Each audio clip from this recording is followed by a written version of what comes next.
She grabbed the phone, switched to German, and said everything she thought about the man standing 2 feet away. His dirty clothes, his struggling life, his daughter's uncertain future. Certain he couldn't understand a single word. She was wrong. He turned around slowly, and when he opened his mouth, the entire store went silent. What happened next didn't just embarrass one of the most powerful women in America, it changed both of their lives forever. Drop a comment below and tell me what city you're watching from.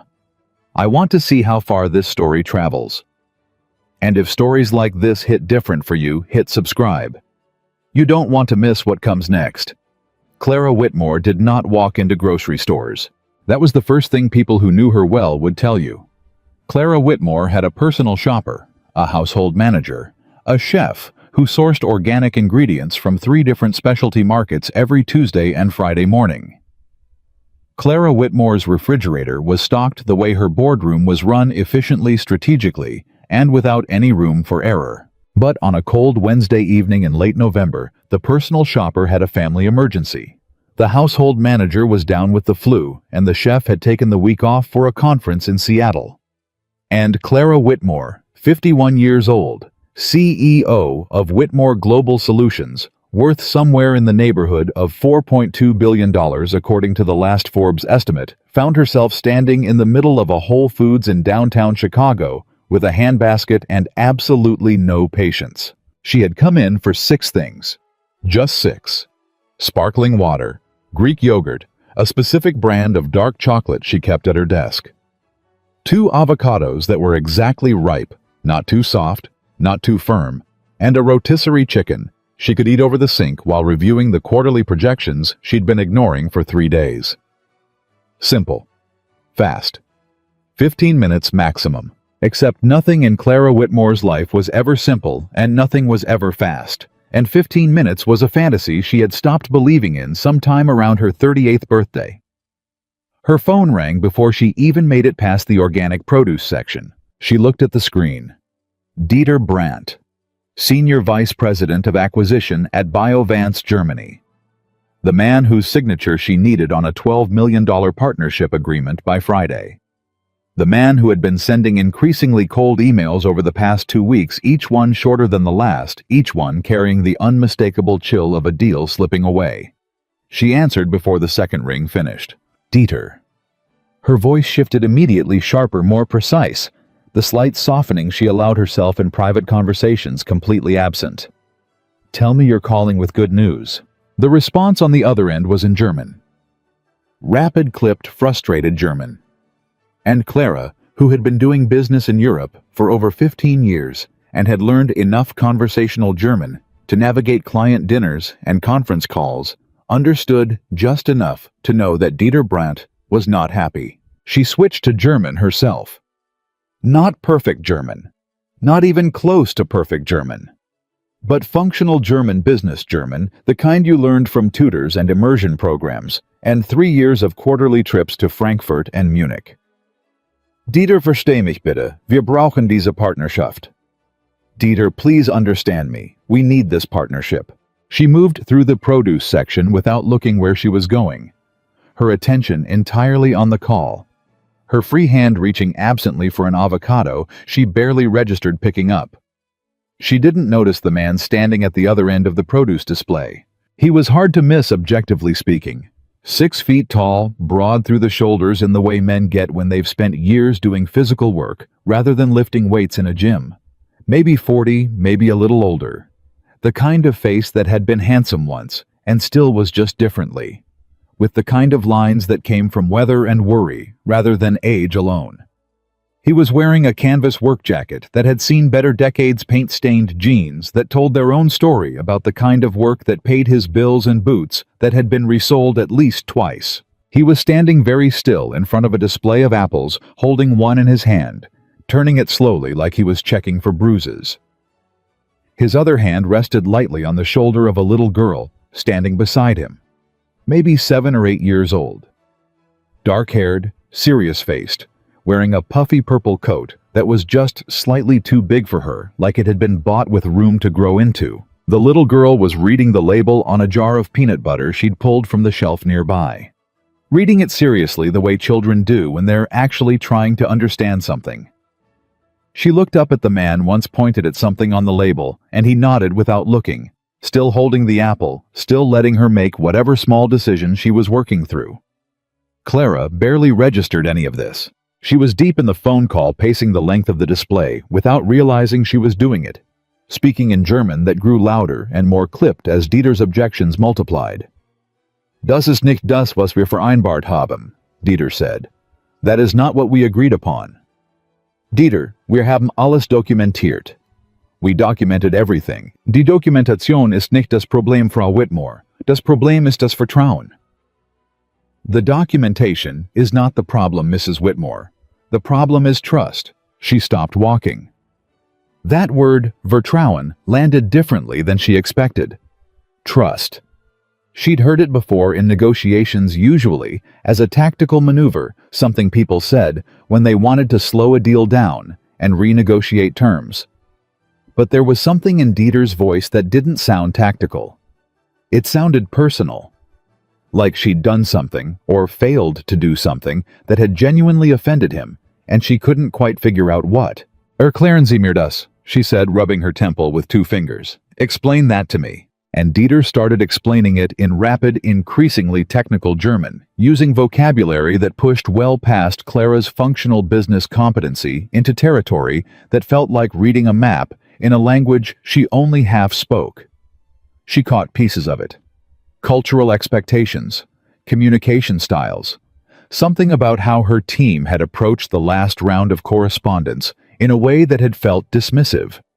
Something about respect, and the way Americans sometimes assume that the speed of their transactions was a virtue rather than a liability. She was frustrated. She was tired. She had been awake since 4:30 in the morning, working through projections. She had skipped lunch. She hadn't eaten a real meal in 2 days, and she was standing in the produce section of a grocery store trying to save a $12 million deal while holding an avocado. And then she made a mistake. It was the kind of mistake that intelligent people make precisely because they are intelligent. The kind of mistake that comes from spending so long inside a certain view of the world that you stop noticing it's a view at all, and start assuming it's just reality. She looked at the man with the paint-stained jeans, still standing 10 feet away, still turned slightly away from her, and she made a decision about him. A complete, total, fully formed decision arrived at in less than 3 seconds. The way she made decisions about market indicators and quarterly reports, fast, confident, and certain. She decided he was nobody who could understand her. And so she kept talking. She said in German into the phone, but clearly loudly in the middle of that grocery store aisle. Hold on, Dieter. I need to think for a moment. And then, not into the phone. Just out into the air, still in German, because why not? Because the man couldn't understand her, because this was safe. Because this was the kind of small, sharp, private cruelty that powerful people sometimes let themselves indulge in when they're exhausted. And no one who matters is listening. Manche Menschen sehen aus, als ob das Leben ihnen keine Wahl gelassen hat. Some people look like life left them no choices. She was looking directly at him when she said it. She said more. She said it all in German, conversational, and cutting the tone of someone narrating their private observations to no one in particular. She said that a man his age dressed the way he was dressed buying groceries. He was clearly calculating the price of probably hadn't made a single good decision in the last 20 years. She said it was hard to watch. She said she wondered what the little girl beside him thought her future looked like. She said, and this was the part that would stay with her, the part that would come back to her in quiet moments for the rest of her life. She said that some people simply weren't built for more than this, for exactly this. Standing in a grocery store counting pennies, hoping for a life that already wasn't coming. She said all of it cleanly, coolly, with the particular viciousness of someone who has never had to worry about being understood. And then the man put the apple down. He turned around. He wasn't angry. That was the first thing that hit her. She had braced for anger the way you brace for something when you know on some level that you've done something wrong, even when you're telling yourself you haven't. She had expected anger, or hurt, or the blank, uncomprehending look of someone who had no idea what had just been said about them. She did not expect what she got. He looked at her with eyes that were completely calm. Dark eyes, steady. Eyes the kind of calm that isn't blank, but is instead full of something he'd decided not to spend on her, or not yet, or maybe not ever. And when he opened his mouth, he spoke in German. Not her German. Not business German. Not the German of someone who'd taken immersion courses and learned enough to survive a client dinner. He spoke in German the way water moves naturally, completely, without effort or affectation, with a fluency and precision that didn't announce itself, but simply was the way talent that has been refined into mastery tends to simply be. Sie haben wunderschön gesprochen, he said. You spoke beautifully. The woman at the cheese display nearby looked up. The Whole Foods employee stacking yogurt containers went still. Dieter Brandt on the other end of Clara's phone said something she didn't catch. Und ich verstehe jedes Wort. And I understood every word. Clara Whitmore had given a keynote address at a Forbes conference to an audience of 1,200 people, without her pulse rising above 70 beats per minute. She had negotiated directly against a room full of investment bankers who were trying to strip her company for parts, and she had done it while eating a sandwich. She had fired people. She had been threatened by competitors. She had sat across from a federal regulator in a deposition for 6 hours straight. She had never in her adult professional life felt the specific quality of heat that moved through her in that moment. It started in her face. That was the first thing, a flush that she could not control and could not hide, moving from her jaw up through her cheeks, the kind of involuntary physical response that her body was producing without asking her permission. She said nothing. The little girl in the purple coat looked up at her father, then at Clara, then back at her father. Children read rooms the way animals read weather. They don't analyze it, they just know. The girl said nothing either, but she moved slightly closer to her father's side, not afraid, just repositioning the way children do when they sense something important is happening. The man looked at Clara for a moment longer. Then he said, still in German, still in that same fluid, unhurried register, the register of someone who has spent years living inside language, the way musicians live inside music. Manche Menschen lassen sich von der Oberfläche täuschen. Some people allow themselves to be deceived by the surface. And then switching to English, the same English accent he'd had before. Flat Midwestern Chicago working class, he said, knowing another language doesn't make someone smart. Understanding another person does. He picked the apple back up, put it in his basket, said something quietly to his daughter, in what sounded to Clara's suddenly very attentive ear like it might have been French, and the two of them walked calmly down the aisle toward the checkout lane. Clara stood there. Dieter Brandt said from the phone she had forgotten she was holding, Frau Whitmore, sind Sie noch da? Are you still there? She was still there. She had never felt less sure of where there was. She finished the call. She didn't remember most of it afterward. She said things she must have said, made commitments she would later find in her calendar. Somehow kept the negotiation alive, because when she hung up 20 minutes later, Dieter's last words had been, Wir sprechen morgen, we'll talk tomorrow, which was better than, Wir sind fertig, we're done. So something had gone right. But she couldn't have told you what. What she could have told you with perfect clarity was every second of the 30 seconds that had happened between the man turning around and the man walking away. She could have played it back frame by frame. She had a memory like that. It was one of the things that had made her good at what she did. This ability to retain and replay, to hold a conversation in her head like footage, and review it later for missed details. She was reviewing it now. She paid for her groceries, the sparkling water, the yogurt, the chocolate, 2 avocados that were probably not exactly right, the chicken, without speaking to the cashier beyond what was absolutely necessary. She loaded her own bags. She walked to her car. She sat in it. She didn't start the engine. She sat there in the parking garage in her silver Mercedes with her grocery bags in the seat beside her and the engine off, and she replayed it. Every word she had said, in German, out loud, in a public place. About a man she had looked at for 3 seconds and decided she knew everything about. A man his age, dressed the way he was dressed, buying groceries. He was clearly calculating the price of, probably hadn't made a single good decision in the last 20 years. She said it again in her head. She was a woman who prided herself on precision, on accuracy, on never allowing emotion to contaminate analysis, on reading situations correctly, on not making mistakes that couldn't be walked back. She had made a mistake that couldn't be walked back. And the worst part, the part that moved through her like something cold, wasn't that she'd been caught. It was that she had thought it in the first place. The cruelty hadn't been imported or borrowed or invented in the moment as a performance. It had come naturally.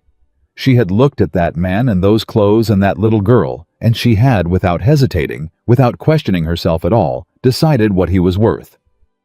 She started the engine. She drove home. She ate the chicken over the sink like she'd planned, but she didn't taste it. The next morning, she called Marcus Webb, her head of research and intelligence, a man whose official title was Director of Strategic Intelligence, and whose actual job was knowing things about people before Clara needed to know them. "I need you to look into someone," she said, before he'd finished saying hello. "I don't have a name. I have a description and a location." "Good morning to you too, Clara." 40, maybe 42. She continued, ignoring him. "Tall, brown eyes, works with his hands, construction repair work, something like that. Has a daughter 7 or 8 years old. Was shopping at the Whole Foods on North Halsted last night around 6:45. There was a pause. "That's not a lot." "I know it's not a lot, Marcus. That's why I'm asking you. Use the security footage if you have to." Another pause longer. "I'm going to need more context here, Clara. He speaks German," she said. "Fluently, more than fluently, the kind of fluent that takes years, decades." "Okay." Marcus's voice shifted slightly. He'd heard something in hers, some note that told him this wasn't a routine intelligence request. He'd worked for Clara for 9 years. He could read her silences as well as her words. "I'll see what I can do." He called back in 4 hours. Clara was in a strategy meeting when his name appeared on her screen. She apologized to the room, stepped out into the hallway, and answered. "Nathan Caldwell," Marcus said. 41 years old. Current occupation self-employed handyman and painting contractor operating under Caldwell Home Services. Single father, 1 daughter, Lily. Caldwell, age 7. Widower, his wife Elena passed away from a cardiac event approximately 3 years ago. Clara leaned against the hallway wall. "Previous occupation," Marcus continued, and she could hear in his voice that this was the part he found interesting. "Is where it gets complicated. Nathan Caldwell holds a doctorate in German linguistics from the University of Michigan. Specialized in transatlantic language variation and cross-cultural communication in professional contexts. Spent 8 years as an associate professor at Northwestern. Published 11 peer-reviewed papers. Was working toward full professorship when his wife died." Clara said nothing. "After Elena died," Marcus went on, "there are about 6 months that are hard to track. He stopped publishing. He stopped attending conferences. Then he resigned his position at Northwestern, citing personal reasons. Started the handyman business about 2 years ago, lives in Wicker Park. The daughter goes to public school." Clara said, "He gave up a professorship to raise his kid," Marcus confirmed. "Looks like no family nearby. Elena's parents are in Portugal. His parents are deceased. It was just him." She stood in the hallway for a long moment, the sounds of the strategy meeting leaking through the conference room door behind her. "Is he good?" she asked. "The handyman business.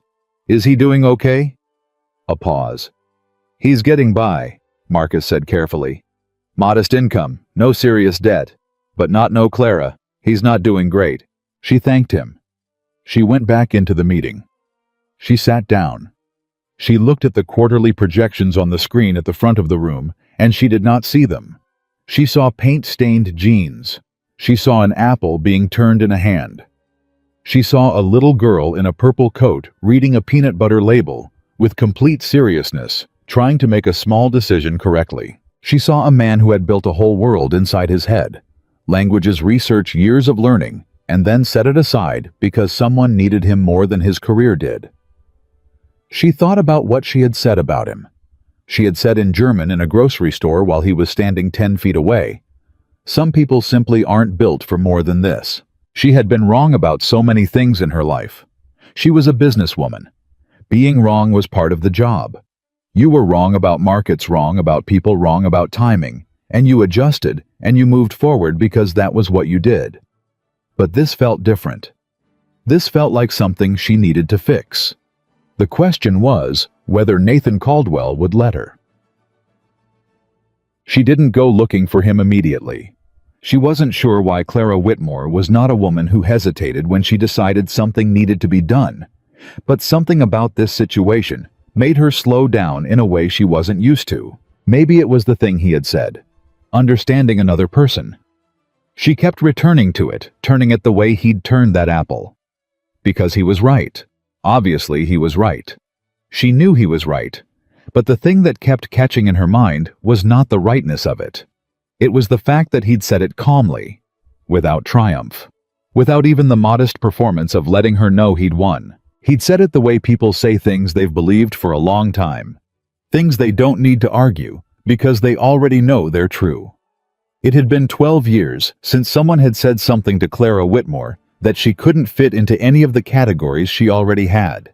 She spent 3 days thinking about Dieter Brandt's word, Vertrauen, trust.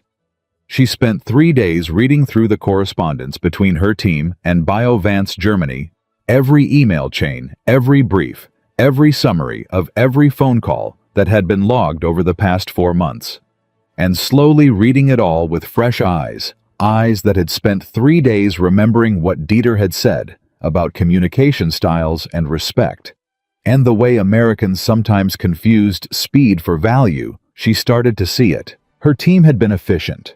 Her team had been responsive, professional, punctual, clear.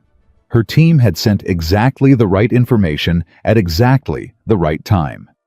And her team had managed somehow to communicate in every single email that the relationship they were building was a transaction rather than a partnership. That BioVance Germany was a target rather than a collaborator. That the prize was the contract, not the connection. Dieter Brandt had felt it. He hadn't been able to articulate it, not in the emails at least, but he'd felt it. And it had made him cold and cautious and increasingly reluctant to sign something he could feel was about their benefit, rather than mutual respect. Clara was very good at what she did. She knew that. She had built something real, something lasting, something that employed hundreds of people and created genuine value. But she was looking at this correspondence and seeing clearly and unmistakably the exact same error she had made in that grocery store. She had looked at something and decided fast and confidently that she already knew what it was. She hadn't taken the time to understand it. She called Marcus again. "I want to reach out to Nathan Caldwell," she said. "Professionally. I want to offer him a consultancy position on the BioVance account. But I need to do it right. I need it not to look like charity," Marcus supplied. "Like pity," she corrected. "There's a difference. Charity is when you give someone something. Pity is when you give someone something, and they can feel that you think they need it. I don't want him to feel that." "What do you want him to feel?" She thought about it. "I want him to feel like I'm asking him because he's the right person for the job, because he is." Is he? Dieter Brandt's problem isn't a translation problem. It's a cultural comprehension problem. Nathan Caldwell spent his career studying exactly that. And he's fluent in German the way nobody on my team is fluent in German. She paused. "He's the right person for the job." "Okay," Marcus said. "How do you want to approach him?" "Carefully," she said. "I'll do it myself." She found him on a Friday afternoon.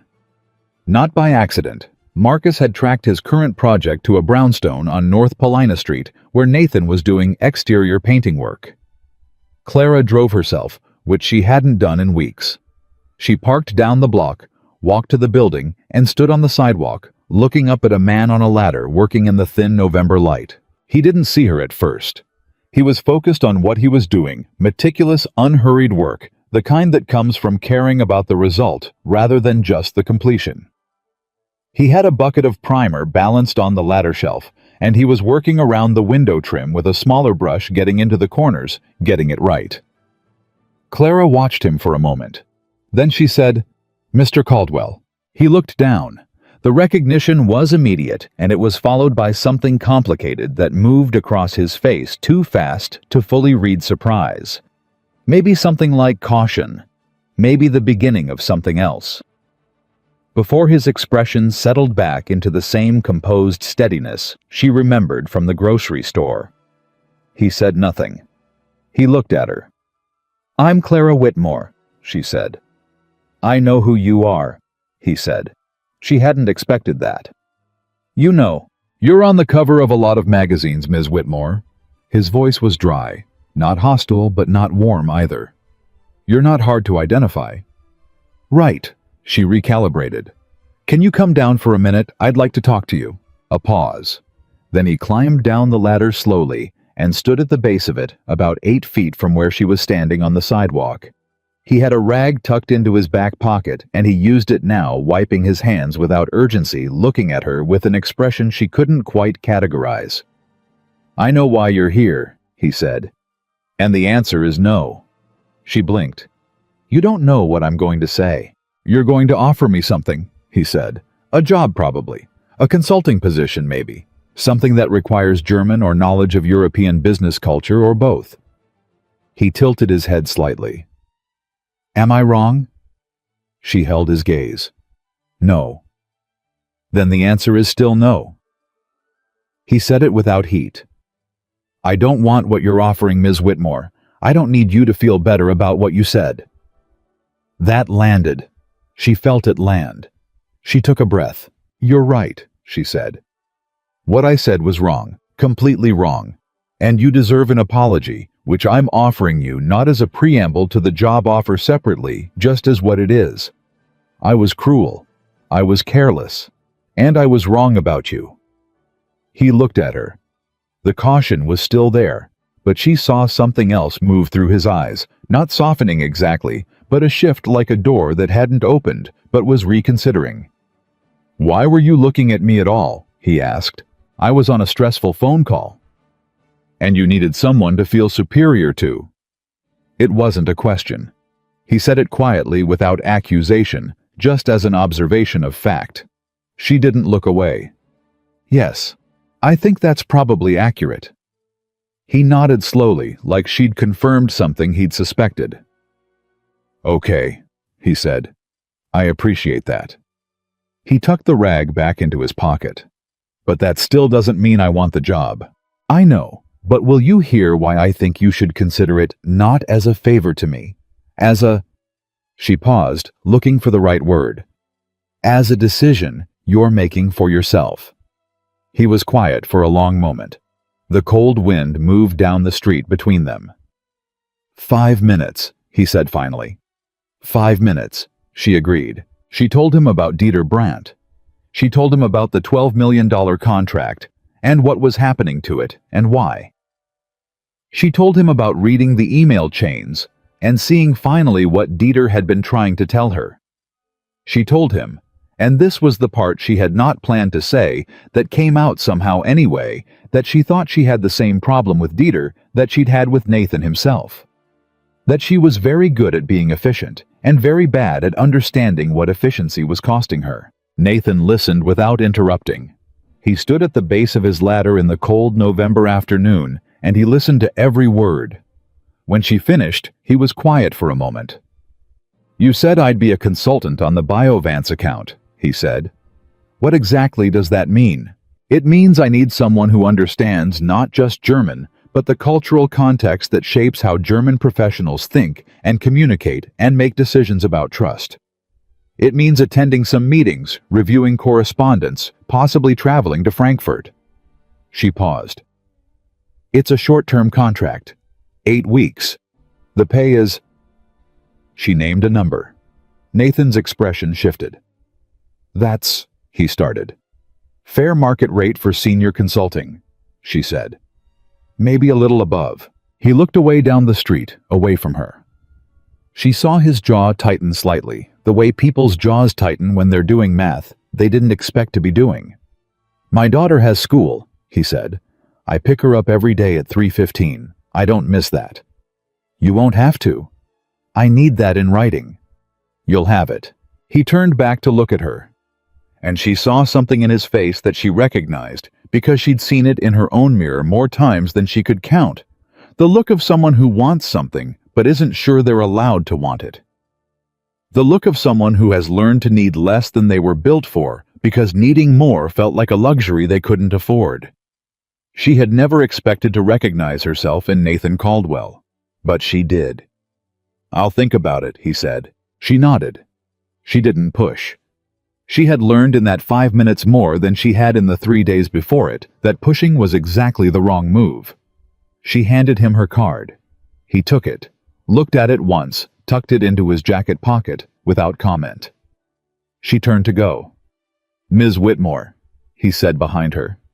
She stopped, turned back. He was looking at her steadily. "I'm going to need you to understand something before I decide. This isn't about the money, and it's not about you needing to feel better." He paused. "If I do this, it's because the work is worth doing, not because of anything that happened in that store." She held his gaze. "I understand that," she said. "I'm not sure you do yet," he said. "But maybe you will." He climbed back up the ladder, picked up his brush, and went back to work. Clara stood on the sidewalk for a moment longer. Then she walked back to her car, sat down, and sat quietly for the second time in 5 days. In a parking situation, she hadn't planned on feeling something shift inside her that she didn't yet have a word for. She had come here to offer him something. She was leaving with the distinct and uncomfortable sense that she was the one who had just been offered something. She just wasn't sure yet whether she was ready to accept it. He called on Tuesday. She was in the middle of a conference call when his number came up on her screen, and she did something she almost never did. She excused herself from the call and answered. "I'll do it," Nathan said. 8 weeks, the terms we discussed, and I need one more thing." "What?" "My daughter comes with me if I have to travel. I'll handle arrangements and costs, but she comes." Clara didn't hesitate. "Done." A brief silence. Then he said in German, clean, perfect, unhurried German, "Dan fangen wir an." Then let's begin. Nathan Caldwell had a system. That was the first thing anyone who spent time around him noticed. Not his intelligence, not his quiet, not even the particular way he had of making people feel like he was actually listening rather than just waiting for his turn to speak. The first thing people noticed was the system. The careful, deliberate, almost architectural way he organized the hours of his life so that nothing important got dropped. 5:45 in the morning he was up. Not because he was a morning person, he wasn't, he'd never been, but because the math of the day required it. Coffee made before Lily woke up at 6:30, because those 45 minutes of quiet were the only 45 minutes he had that were entirely his own. He used them to think, to read. Sometimes in the early months after Elena died, just to sit at the kitchen table with his hands wrapped around a mug and breathe without anyone needing anything from him, which he had discovered was a thing he needed more than he'd ever known when he'd had it. Lily, up at 6:30, dressed and fed, and walking out the door by 7:50 because her school was 14 minutes away on foot. And he liked the walk. Liked having those 14 minutes with her, where she talked about whatever was occupying her mind that day. Her teacher. A book she was reading. A problem she was working through. A question about something she'd seen or heard and couldn't fit into the world she understood yet. Those 14 minutes were some of the best of his day, and he knew it, and he protected them. Drop off at 8:04, back home by 8:20, work by 8:30. Job sites mostly depending on what he had booked. Painting repair work, the kind of jobs that paid by the project and required showing up and doing what you said you would, and doing it right enough that people called you again. He was good at it. He hadn't expected to be good at it. His hands had been academic hands for most of his adult life. Hands that graded papers and typed research and turned the pages of books written in 5 different languages. But there was something he'd found in physical work that he hadn't found in the lecture hall in his last 2 years there. A straightforwardness. A clarity. You either fixed the thing or you didn't. You either did the job right or you didn't. The result was visible and real, and nobody debated it. 3:15 he was at the school gate. Every day, without exception. He had missed it twice in 3 years, once when he had a minor car accident on the way and called the school from the side of the road, and once when Lily herself was sick and home in bed, which meant he was already there. He had a system for that too. Every client he worked with knew 3:15 was inviolable. He turned down jobs that couldn't accommodate it. He lost money because of it. He didn't care. This was the life he had built. Inside the ruins of the life he'd had before, inside the aftermath of something that had happened so fast and so completely that he still, 3 years later, sometimes reached for Elena in the dark before he remembered. He had built this life deliberately, piece by piece, the way you rebuild a wall after it's been knocked down. Not pretending the original wall is still there. Not grieving the original wall, so hard you can't lay new bricks. But understanding that there are still stones worth using, and there is still something worth protecting on the other side. Lily was on the other side. Everything else was negotiable. So when he called Clara Whitmore on that Tuesday morning and told her he'd take the consulting position, he was not naive about what he was doing. He understood what it looked like from the outside, the fallen academic rescued by the billionaire who'd insulted him, the convenient redemption arc, the story that wrote itself. He understood that some people would see it that way, and that there was nothing he could do about how people framed things they didn't fully understand. What he knew, because he had spent 41 years learning to be honest with himself, even when it cost him something, was this: the work was real. The problem Clara had described was real. A German pharmaceutical company pulling back from a $12 million partnership because of cultural misunderstandings that nobody on her team was equipped to diagnose, let alone fix. He knew that problem. He had spent 8 years at Northwestern studying exactly that problem, writing about it, teaching it, watching American companies hemorrhage international relationships because they treated language as logistics rather than meaning. He could fix it. That wasn't arrogance. It wasn't performance. It was just accurate the way certain things are just accurate. And Nathan had always believed that refusing to acknowledge accurate things about yourself was a form of dishonesty, even when the accurate thing happened to be flattering. He could fix it. And the money the number Clara had named was the kind of money that could give Lily the summer program she'd been accepted into, but he couldn't afford. The kind of money that could fix the furnace that had been running at 60% efficiency for 2 winters. The kind of money that created not comfort, exactly not luxury, but a small margin of safety in a life that had been operating without a margin of safety for a long time. He was allowed to want that. He had to remind himself of that. Sometimes, the way you have to remind yourself of things that should be obvious, but somehow, after long enough, stop feeling obvious. He was allowed to want something for himself and his daughter, even from a woman who had said what she said about him in a grocery store. He started on Wednesday. Clara's offices were in a glass tower in the Loop 42nd floor, the kind of building that announced itself from 12 blocks away, and meant to. The lobby had the particular quality of expensive lobbies everywhere, an architecture of certainty, everything saying, power is here and you are being evaluated against it. Nathan had been in buildings like this before when he was a professor, when he traveled to academic conferences and corporate consulting events, when the world he was navigating wore a different set of clothes. He wore his cleanest things, not a suit. He didn't own a suit anymore. He'd sold the last one 3 years ago, when it became clear that suits belonged to a life he wasn't living, but dark slacks, a gray button-down shirt, a jacket that was professional without pretending to be something it wasn't.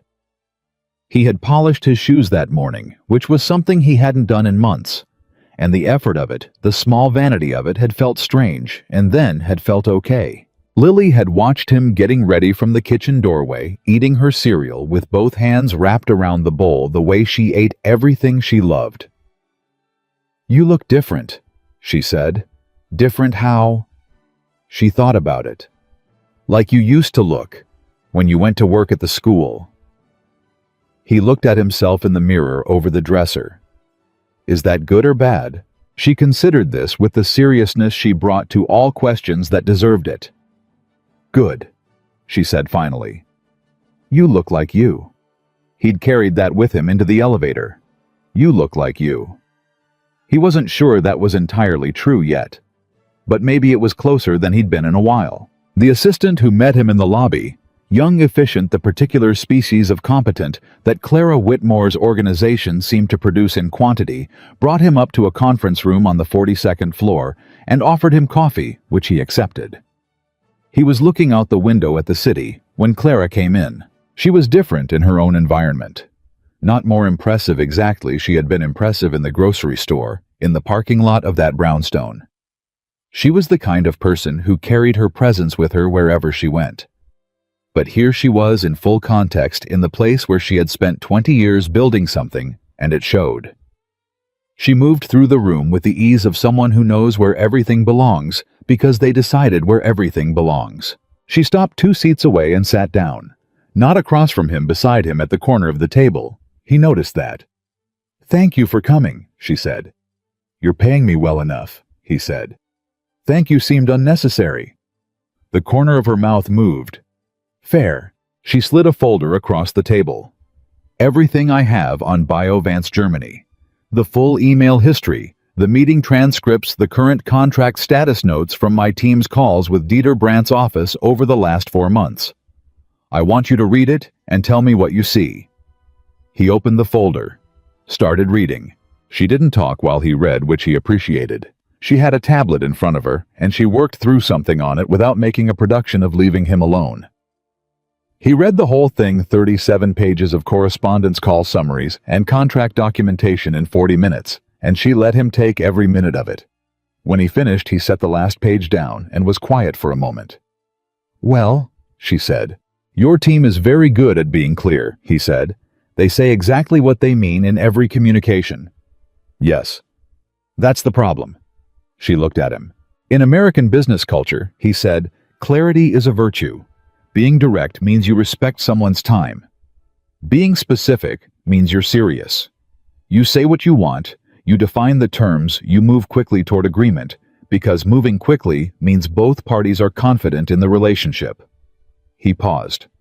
In German professional culture, particularly in the pharmaceutical and medical sectors, which have their own additional layer of formality, directness, like this, reads as impatience. And impatience reads as disrespect. It signals that you don't consider the relationship itself to be worth building. You just want the transaction. Clara was listening, the way she did. He was already learning completely. Still no interruptions. The full weight of her attention on what was being said. Dieter Brandt has been trying to slow this down, Nathan continued. Not because he wants to back out, because he wants you to prove that you understand what kind of partnership he's looking for. He wants to be courted, and your team has been closing. Courted, she repeated, in the German business sense, not romantically. He almost smiled. He wants to see that you're interested in the relationship, not just the contract. He wants to know that Whitmore Global understands what Biovance Germany is not just what they have. There's pride involved. There's institutional identity involved. And your team has been efficient and impersonal in a way that has made him feel like a vendor rather than a partner. She sat back in her chair slowly. He watched her process it, not defensively, which he'd half expected, but with the particular expression of someone who has just had a thing explained to them that they already knew on some level, but hadn't found the words for yet. What do we do? She said. We slow down, he said, intentionally. We write correspondence that asks about the company's history, that acknowledges the significance of what they've built. We don't reference the contract timeline for the next 2 weeks. We build. 2 weeks, she said, and he could hear the cost of it in her voice. 2 weeks without forward motion was not a natural state for Clara Whitmore. 2 weeks, he confirmed. And then when we do move toward closing, I'd recommend a face-to-face meeting in Frankfurt. Not a video call, not a delegation. You and me in Dieter Brandt's city in a restaurant he chooses. Why a restaurant he chooses? Because it tells him you're not trying to control the environment. which is exactly what he's been feeling like you've been trying to do." She was quiet for a moment. Then she said, "You've done this before, not just taught it, done it." "My research wasn't theoretical," he said. "I consulted directly with companies doing cross-border negotiations.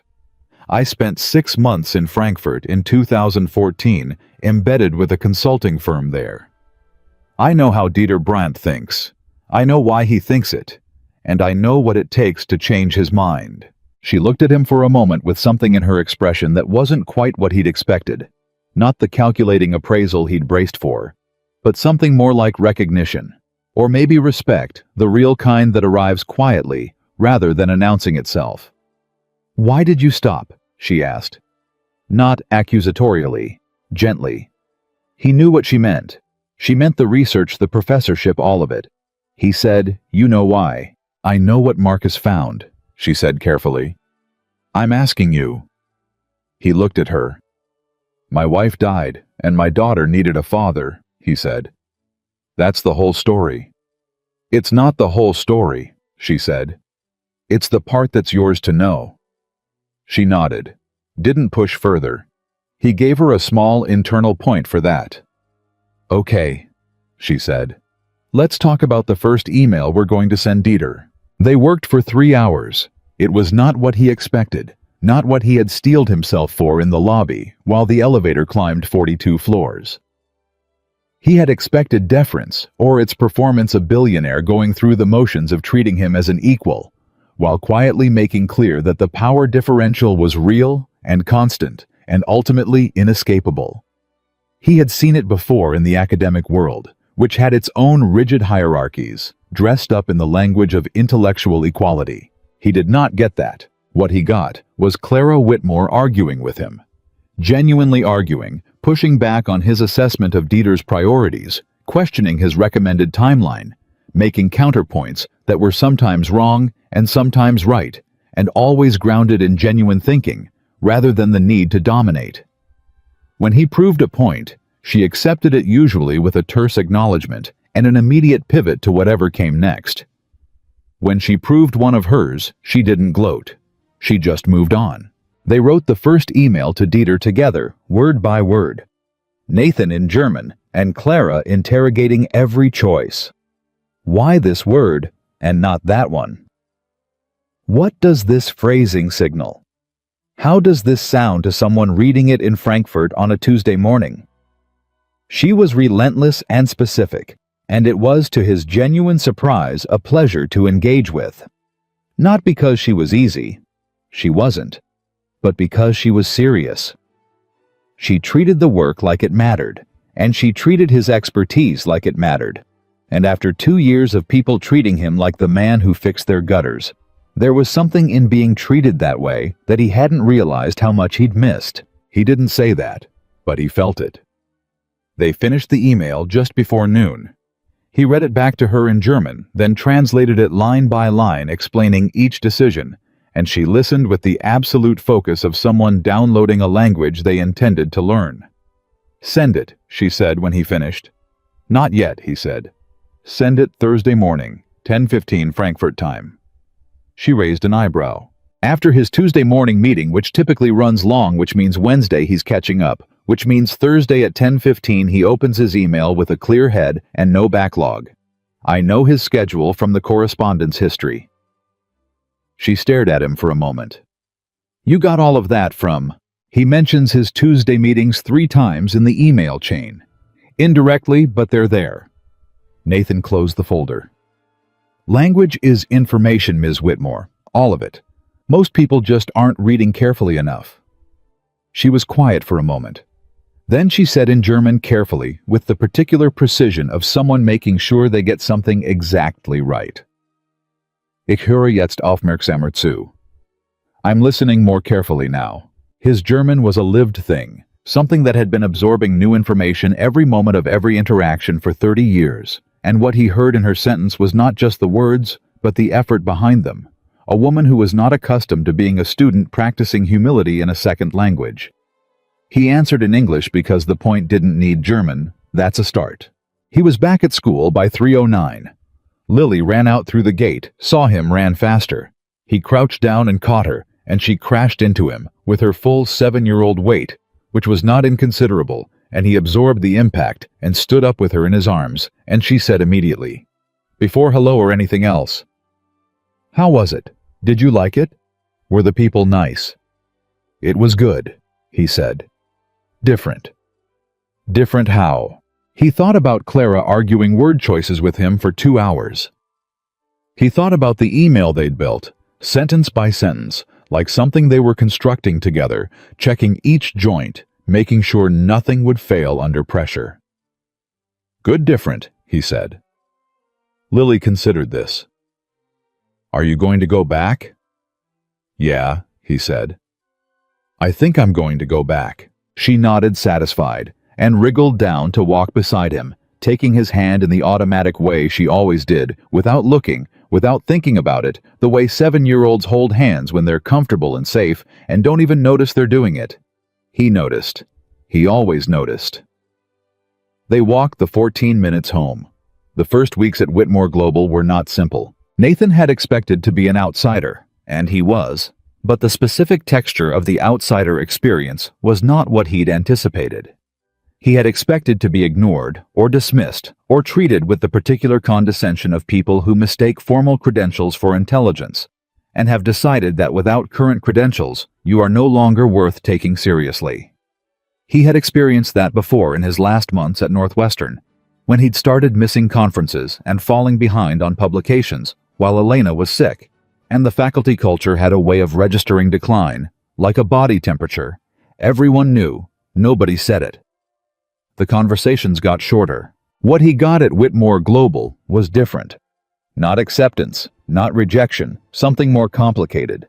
He got curiosity from some people and cold suspicion from others, and both were understandable, and neither surprised him. The suspicion came mostly from Clara's executive team, the people who had been with her the longest and had built their own languages of loyalty and insider knowledge and unspoken hierarchy. They knew why Nathan was there. The story of what had happened in the grocery store had traveled in the compressed, slightly distorted way that stories travel through organizations, and what they had was a version of it that featured Clara doing something uncharacteristic, and then doing something even more uncharacteristic to compensate.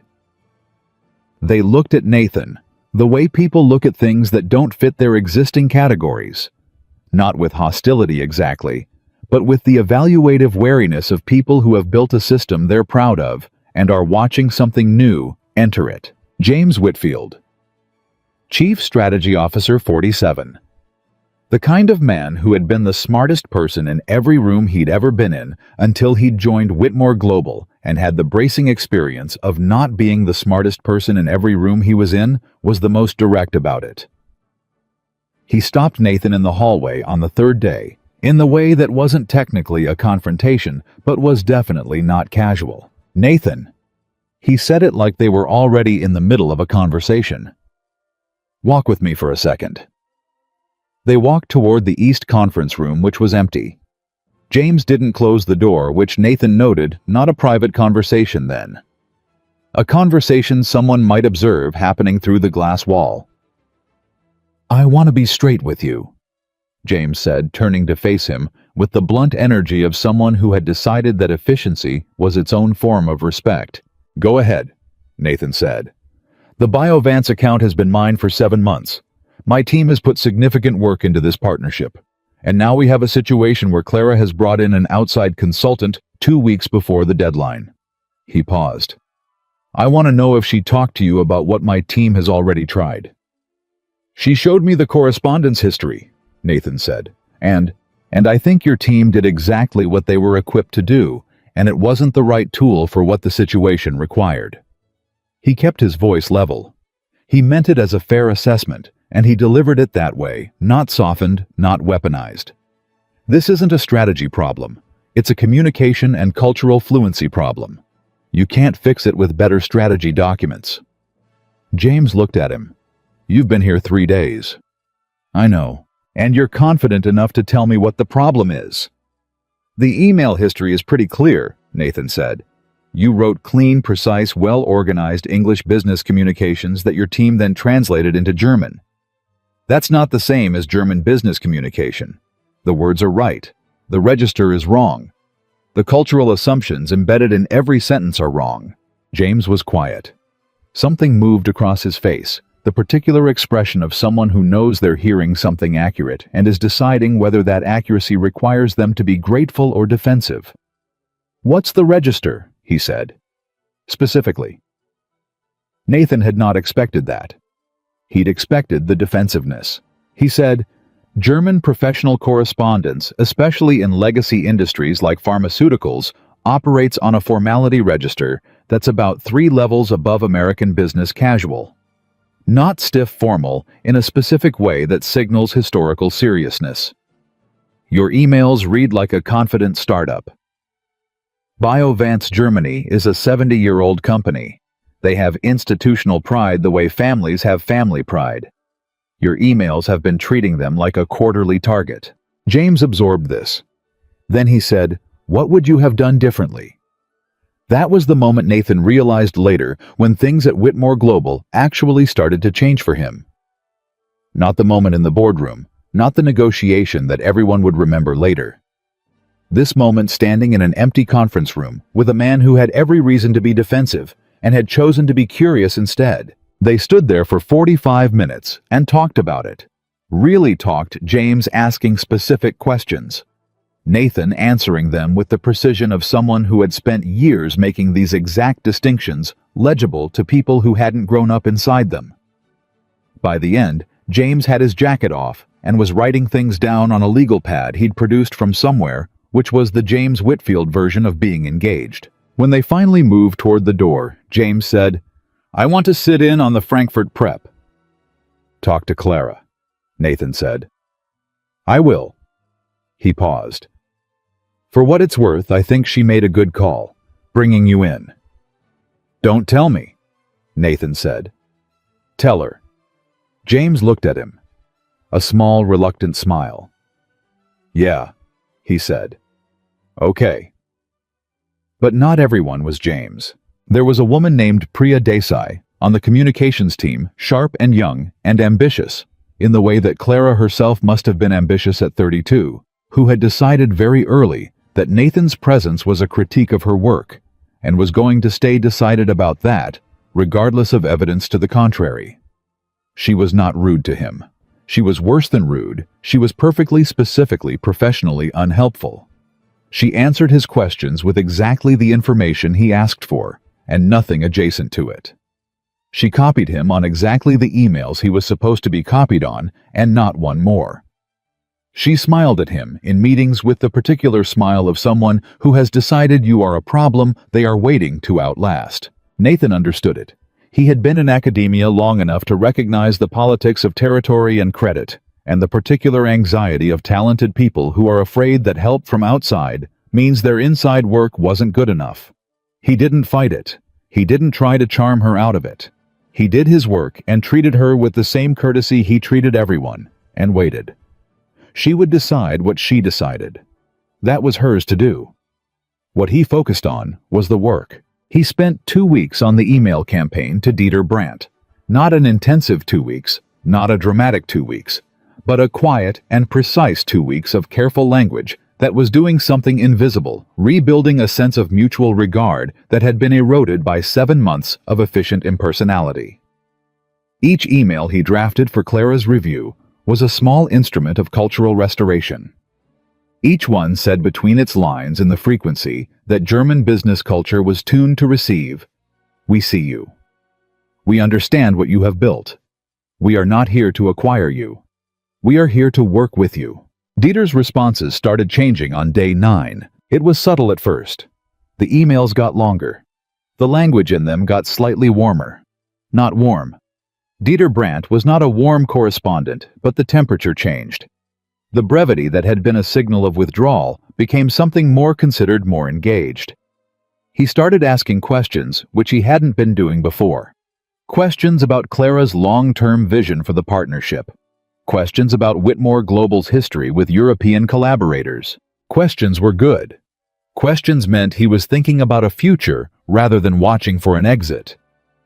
Nathan brought the latest email to Clara's office on a Thursday afternoon, walked in, set it on her desk, said, "He's turning."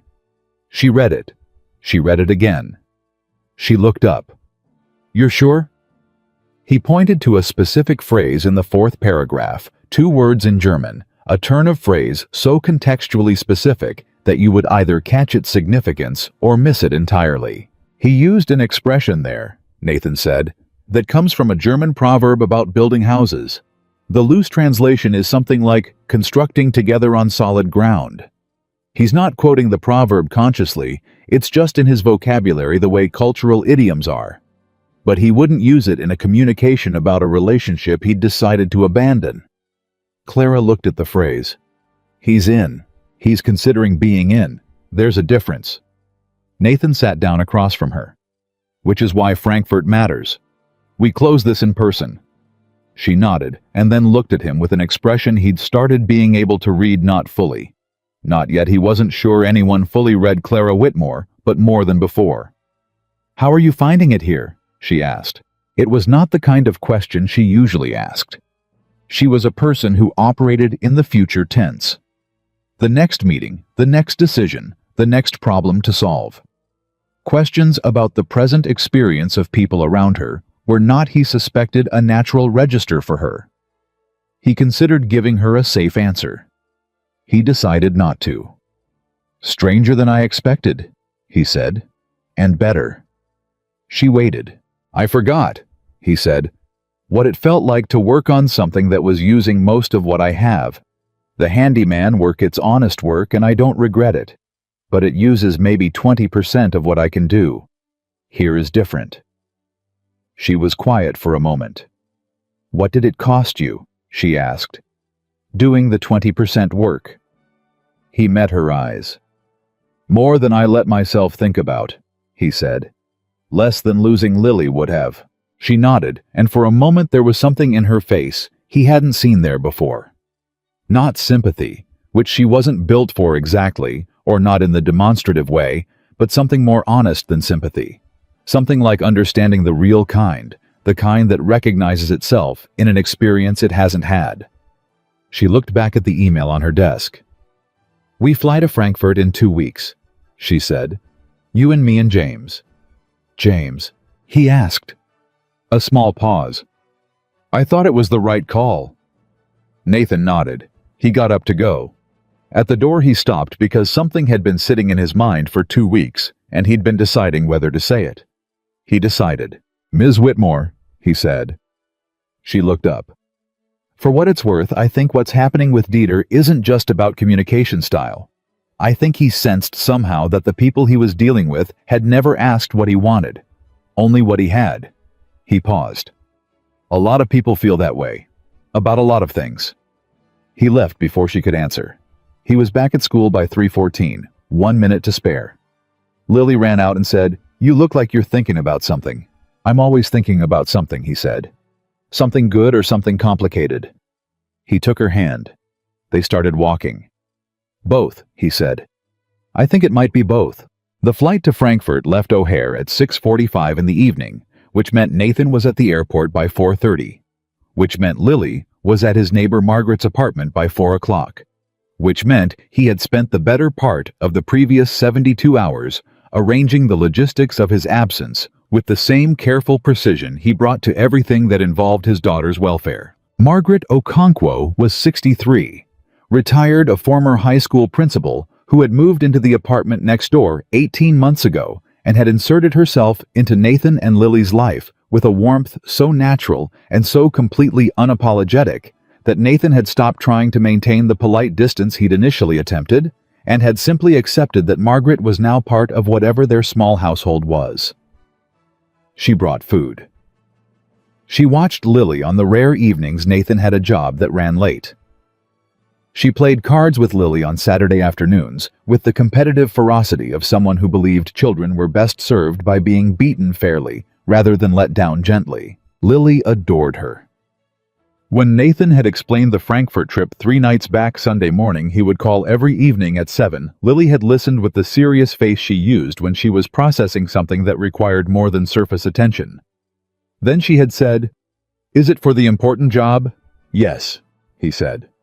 "The one where you talk to the German people?" "The same one." She had nodded. "Okay," she said. "Margaret and I are going to make pierogi while you're gone. She said she'd teach me." "That sounds good. You have to bring me something from Germany, though." "What do you want?" She thought about it with genuine deliberation. "A chocolate thing," she said finally. "Something I can't get here." "Deal," he said. He had hugged her for slightly longer than usual when he left, and she had let him, which was its own thing. At 7, Lily Caldwell tolerated extended hugs on the condition that she had decided they were warranted, and apparently this one was. He was still thinking about that hug when he found Clara at the gate. She was working, which he expected. Laptop open a call on her earpiece that she ended when she saw him approach the same immediate shift to present tense engagement that she brought to every interaction. This was the thing about Clara that he had come to understand was not performance, but simply how she was wired. She was not a person who lingered in transition. When she was done with something, she was done. And when she moved to the next thing, she moved completely. "James is already through security," she said. He went ahead. Then, without any change of tone, "How's Lily?" Nathan sat down across from her. "She's negotiating chocolate. From Germany. She's specific about what she wants." Clara almost smiled. "Smart kid." "She's 7 going on 42, he said. "It's occasionally unsettling."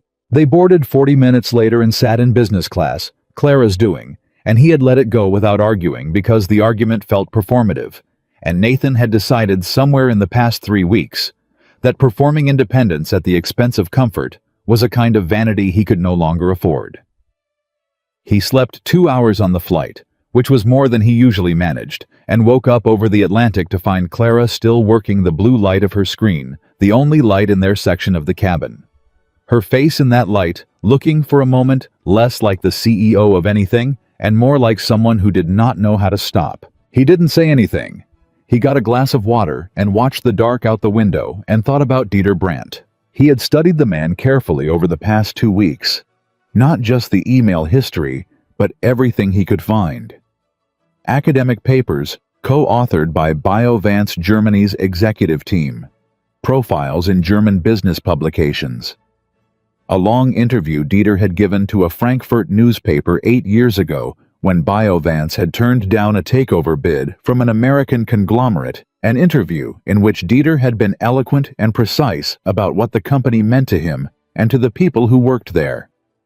Nathan had read that interview 4 times. Not for strategy. For understanding. Understanding was the whole thing.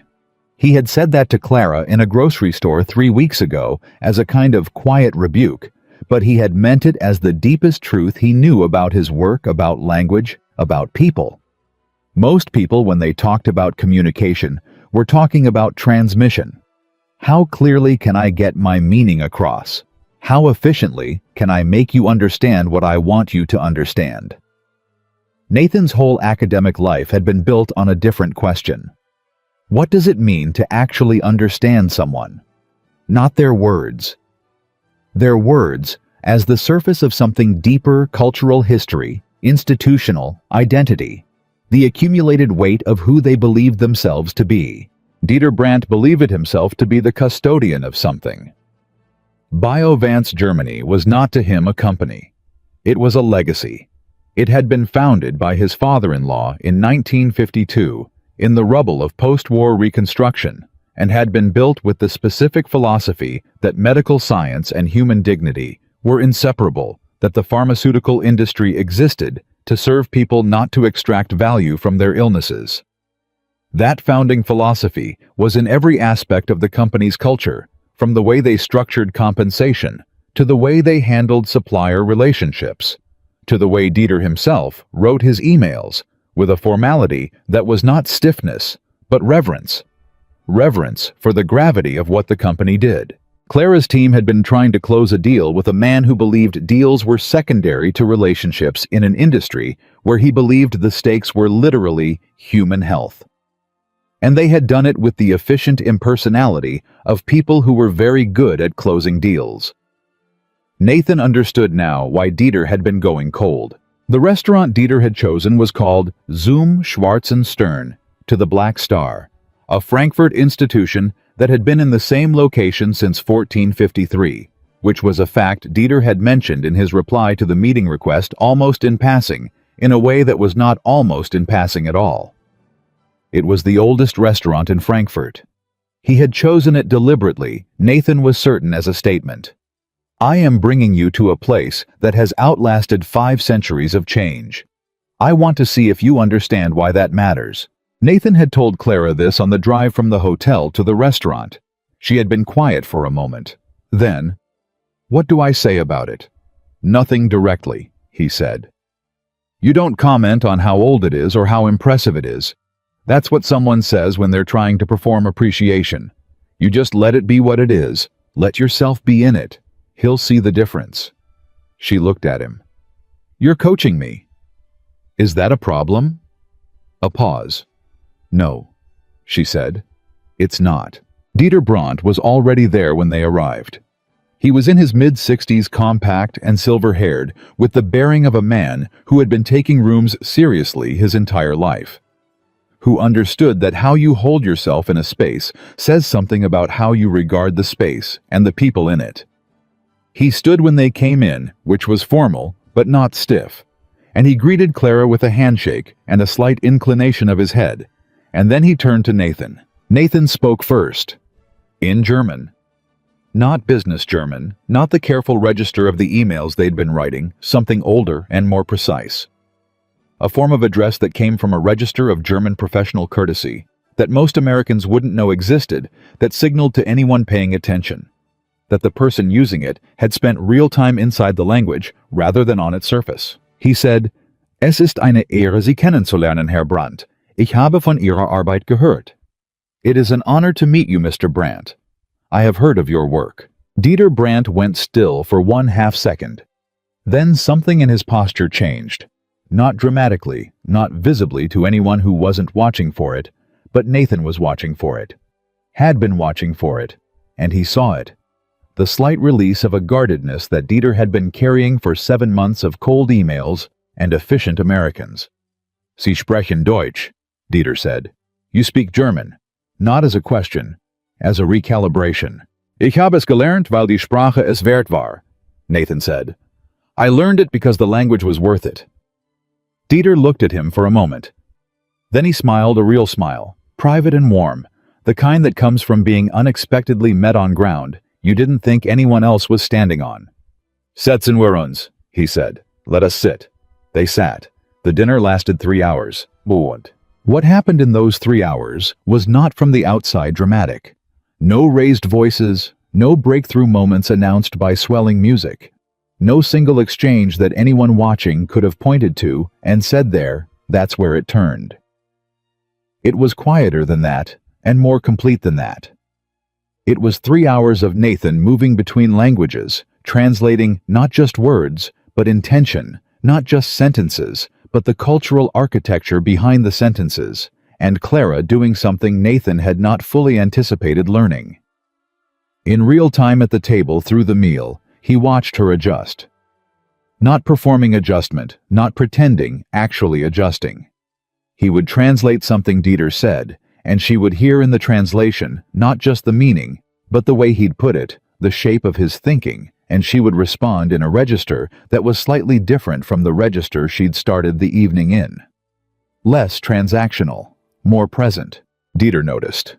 Of course Dieter noticed.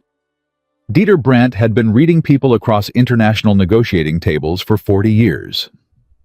At one point during the second course, he said something to Nathan in German that he clearly didn't intend Clara to catch. "Sie hört wirklich zu." She really listens.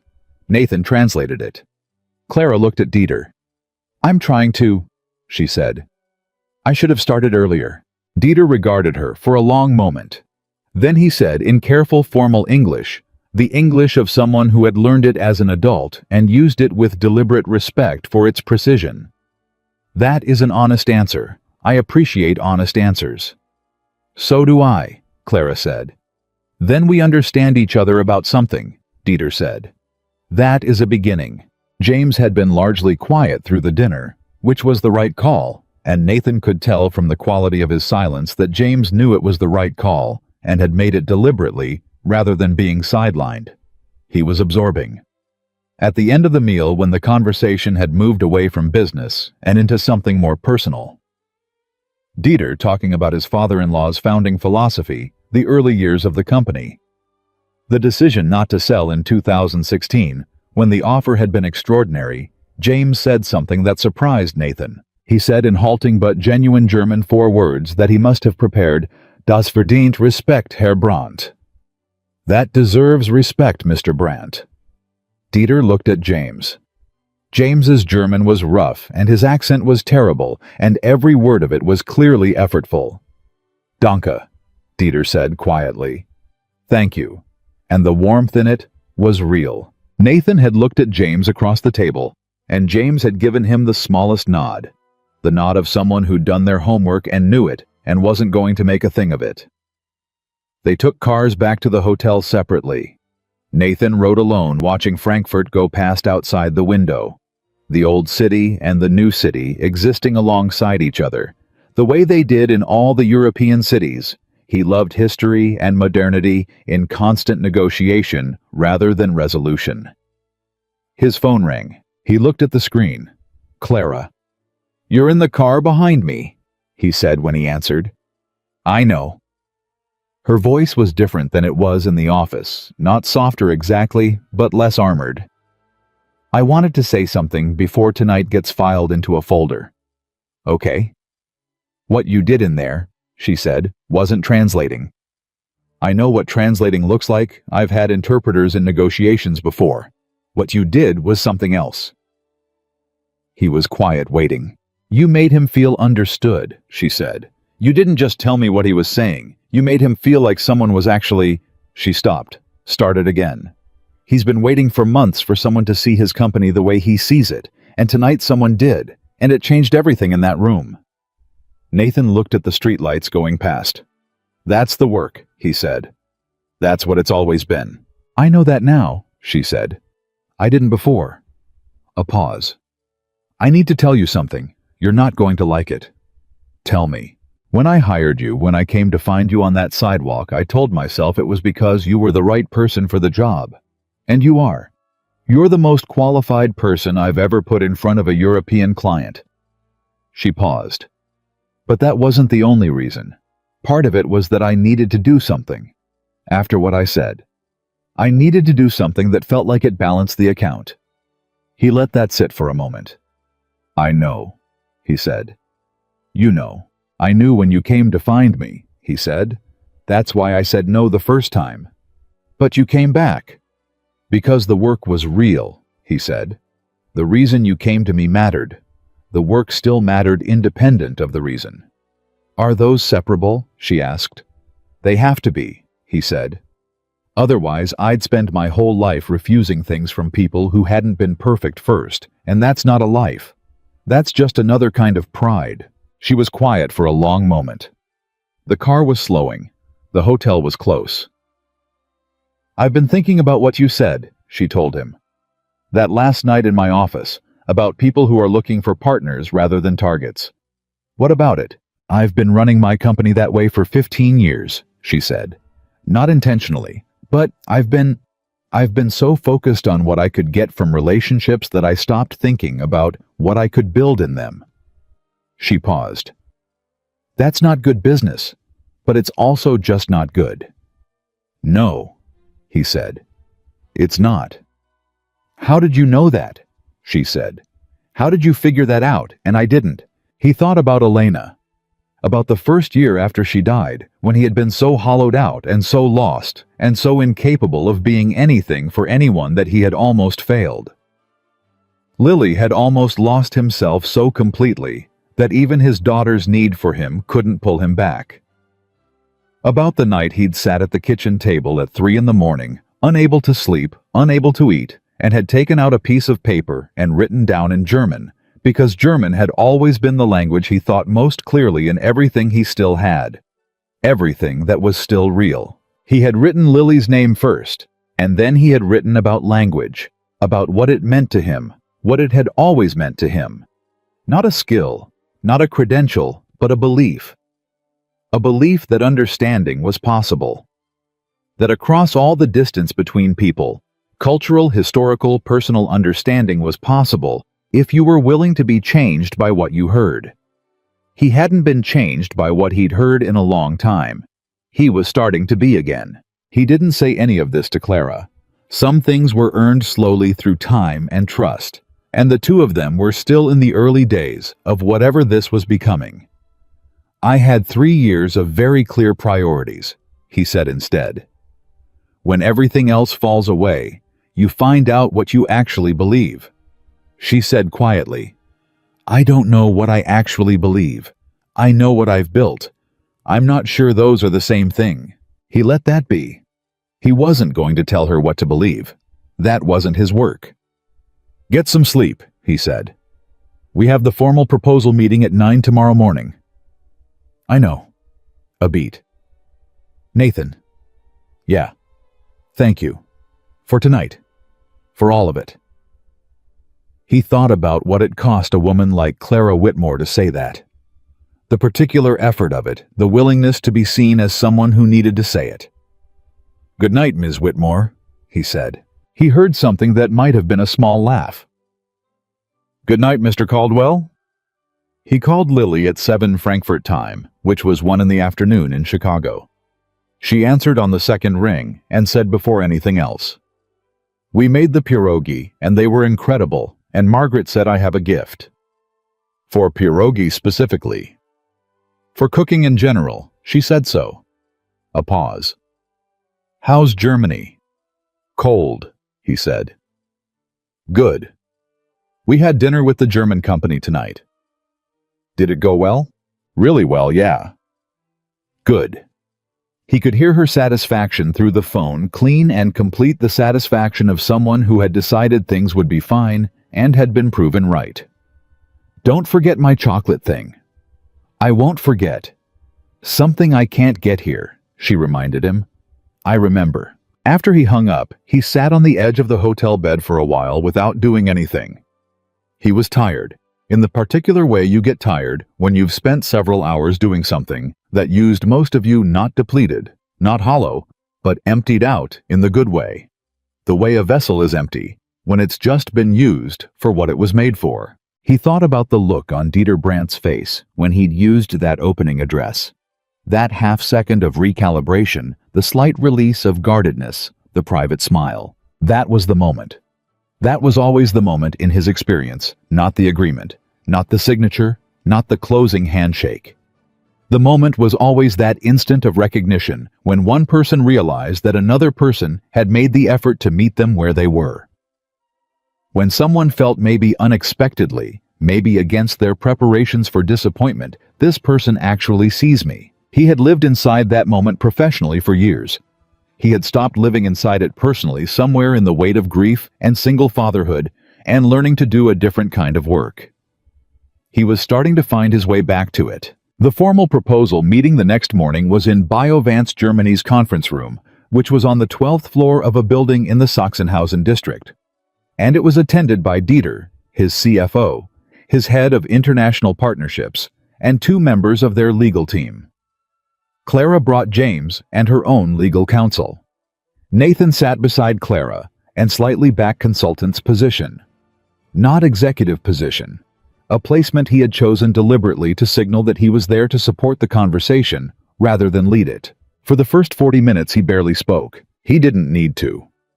The dinner had done its work, and what he watched happen in that conference room over those first 40 minutes was the residue of the previous night. Dieter's team responding to Clara with a warmth and openness that had not been in any of the email chains Nathan had read. A warmth that had been waiting to come out, if someone had only given it the right conditions.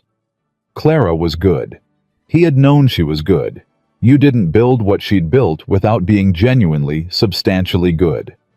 But watching her in that room, he saw what she was capable of when she was not driving purely on efficiency. She asked questions about the company's research pipeline that had nothing to do with the contract terms. She asked Dieter about a paper his team had published the previous year on cross-border pharmaceutical distribution. Dieter's face when she mentioned the paper, the slight widening of his eyes, the quality of attention that sharpened, told Nathan everything about how rarely people mentioned the paper. She had done her homework. It was his homework, technically. He had sent it to her 3 days before the trip with a note that said, "Read this. It matters to him." And she had read it clearly, completely enough to talk about it with specificity. He felt something that was close to pride. Not paternal, not condescending, more like the specific satisfaction of watching someone you've taught use a skill correctly for the first time. The critical moment came in the second hour. They were in the contract.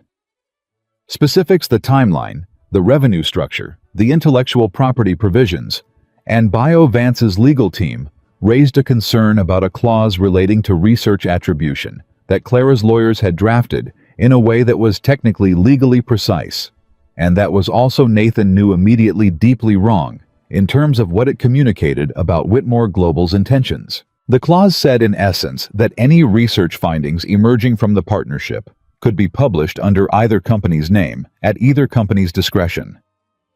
What it meant to Vance's team, Nathan saw in the micro-expressions around the table: the tightening of the CFO's jaw, the way Dieter's pen went still on his notepad, was that Whitmore Global was reserving the right to claim credit for Vance's research. Clara's lawyers started explaining the clause. The explanation was accurate and legally impeccable, and was making things worse with every sentence. Nathan leaned toward Clara and said quietly in her ear, "Stop them." She turned to look at him. He held her gaze for 1 second. She put her hand up. "Let's pause on this one," she said. The lawyers stopped. Nathan straightened. He addressed Dieter directly in German, which he had not done in the formal meeting until this moment, had been speaking English, translating when needed, maintaining the professional protocol. Now he broke from it deliberately, and the shift in register and language was itself a signal. A message that said, "I want to speak to you directly, person to person, not through the layers of negotiation." He said, "Herr Brandt, ich möchte sicherstellen, dass diese Klausel korrekt verstanden wird. Die Absicht ist nicht, die Forschung Ihres Unternehmens zu beanspruchen. Die Absicht ist, eine gemeinsame Veröffentlichungsmöglichkeit zu schaffen, bei der beide Unternehmen gleichberechtigt sind. Aber ich sehe, dass die Formulierung das nicht widerspiegelt, und das ist unser Fehler." Mr. Brandt, I want to make sure this clause is correctly understood. The intention is not to claim your company's research. The intention is to create a joint publication opportunity in which both companies are equal. But I can see the language doesn't reflect that, and that is our error. The room went quiet. Dieter looked at Nathan. Nathan met his eyes and didn't look away. "Unser Fehler," Dieter repeated slowly. "Our error." "Ja," Nathan said. "Yes." Dieter was quiet for a moment. Then he looked at Clara. "Your consultant is saying you made a mistake." Clara met his eyes. "He's right. We did. I'm sorry, Dieter. Let's rewrite the clause." It was 22 seconds, Nathan counted them later, remembering. 22 seconds of Dieter Brandt looking at Clara Whitmore. 22 seconds of a man who had spent 40 years in international business deciding whether the woman across from him was someone he could trust. Not because she'd been perfect, because she'd been wrong and had said so without flinching. "Yes," Dieter said finally. "Let us rewrite it." The lawyers spent 40 minutes on the new language. Nathan drafted the German version. Clara's team drafted the English, and they reconciled them sentence by sentence, Nathan flagging every place where the translation created a register mismatch. Dieter's team contributing language that made the clause feel like something both companies had built rather than something one had imposed on the other.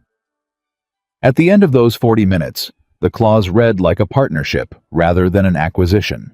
Dieter's CFO signed first, then their head of international partnerships, Then Dieter himself, with the particular deliberateness of someone who took the act of signing seriously, who understood that a signature was not just a legal commitment, but a statement of intention and trust. Clara signed last. When she put her pen down, Dieter looked across the table at her and said in English, "I believe this will be good for both of us." "I believe that too," Clara said, and then Dieter looked at Nathan. And he said in German, and this time he said it so Clara could hear it, even if she couldn't fully understand it. "Sie haben uns einander verständlich gemacht." You made us understandable to each other. Nathan said, "Das war immer die Arbeit." That was always the work. They flew back to Chicago on Sunday morning. Clara slept for most of the flight, which was the first time Nathan had seen her sleep in 3 days, and he took it as evidence of something not weakness, but the release of something that had been held very tightly for a long time. James sat across the aisle from Nathan, and they talked quietly for an hour over the Atlantic. Not about business, about James's daughter, who was 11 and had recently decided she wanted to learn Mandarin. About Nathan's own years learning German, the summer he'd spent in Tübingen at 22, the way the language had restructured something in his thinking, so that certain ideas were only fully available to him in German, even now, which was the thing about deeply learned languages, how they stopped being translations and started being modes of being. James said, "Do you miss it, the university?" Nathan thought about it honestly. "I miss the thinking," he said. "I don't miss the politics. I don't miss the way the institution made you feel like the knowledge was less important than the publications, the citations, the grant funding." "Sounds like corporate," James said. "Different costume," Nathan said. "Same problem." "What's the problem?" Nathan looked out the window. The Atlantic was below them, gray-blue and immense. "Forgetting why you started," he said. James was quiet for a moment. Then, "Did you forget?" "I stopped," Nathan said. "There's a difference. I put it down because I had to, and then I picked it up again." He paused. "That's what this is, for me, picking it up again." James nodded. He understood it. Nathan could see that he understood it from the way he nodded, not the polite acknowledgement nod, but the nod of someone who recognizes something from their own life in what they've just heard. Lily was at the gate. Margaret had brought her to the airport. That was not what they'd arranged. They'd arranged a pickup at the apartment, but Margaret had decided, apparently, that the occasion warranted an airport arrival. And so when Nathan came through the doors into the arrivals hall, Lily was standing there in her purple coat with a handmade sign that said, "Welcome home, Dad," in large, careful letters, each one decorated with a small drawing, a star, a heart, a figure that might have been a dog, or might have been a very enthusiastic cat. He crouched down, and she hit him at full speed, and he caught her and stood with her. And she said into his shoulder, "I missed you. Did you get the chocolate thing?" He laughed genuinely, completely, the kind of laugh that comes from being caught off guard by joy. "I got the chocolate thing," he said. She pulled back to look at him. She studied his face with the serious attention she brought to things that mattered to her. Then she said, "You look different than when you left." "Different how?" She thought about it. "Like when something goes right," she said. "You know how your face looks when something goes right." He looked at her. 7 years old, standing in an airport arrivals hall, with a handmade sign reading his face, the way she'd always been able to read his face, the way she'd been reading it since she was old enough to know he was the person whose face told her how to calibrate the world. "Yeah," he said. "I know how that looks." "That's how you look," she said, satisfied, certain, needing no further evidence. He carried her through the airport on his shoulder, Margaret walking beside them, talking about pierogi, and how Lily had been a natural, and Clara, who had come through the doors behind him, watched them from a few steps back. She watched a man who had answered her cruelty with fluency, who had fixed a $12 million problem with patience and precision, who had spent 3 years turning his grief into a system for protecting something that mattered. She watched him carry his daughter through an airport, like it was the most important thing he would do that day. And she understood standing there in the Chicago arrivals hall on a Sunday morning, what she hadn't fully understood in Frankfurt, or in her office, or in the grocery store, where all of this had started. She had not brought Nathan Caldwell into her world. He had brought her closer to his, and she had come away richer for it than anything a signature could account for. The Biovance contract was signed on a Thursday. By Friday morning, everyone at Whitmore Global knew about it. Not because Clara announced it with fanfare. She wasn't a fanfare person. She had built her company on the belief that results spoke loudest when you let them speak for themselves. But $12 million leaving a state of uncertainty and arriving at a state of signature was the kind of event that moved through an organization at its own velocity, and by 9 o'clock Friday morning, Nathan could feel the shift in the building the way you feel a change in air pressure before a storm. People looked at him differently in the hallway. Not all of them, some of the same faces, gave him the same careful neutrality they'd maintained since his first week. But enough of them. Enough that it registered. James stopped by the small office Clara had given Nathan on the 38th floor. Not a corner office, not an executive suite, but a real office with a door and a window, and enough room for a desk and 2 chairs. And the stack of reference books he'd started bringing in from home. German-English dictionaries and European business culture texts, and a worn copy of a linguistics journal that had published his doctoral research, which he kept not out of nostalgia, but because the margins were full of notes he still found useful. James stood in the doorway without knocking, which was his way. James Whitfield operated on the assumption that open doors were invitations and that knocking was for closed ones. "Nice work," he said. Nathan looked up from his laptop. "We did it together." "Don't do that," James said. "Don't minimize it. I've been working that account for 7 months, and the best I managed was keeping it from dying completely. You came in for 3 weeks and closed it." He said it without resentment, which Nathan respected. It had taken James a while to get there, but he'd gotten there, and he'd done it himself without anyone needing to manage him toward it. "Own the work." "I'm not minimizing it," Nathan said. "I'm being accurate. You kept it alive long enough for me to close it. That matters." James considered this. Then, fair. He leaned against the doorframe. "Clara wants to extend your contract." Nathan was quiet for a moment. "She told you that," he said. "She mentioned it this morning.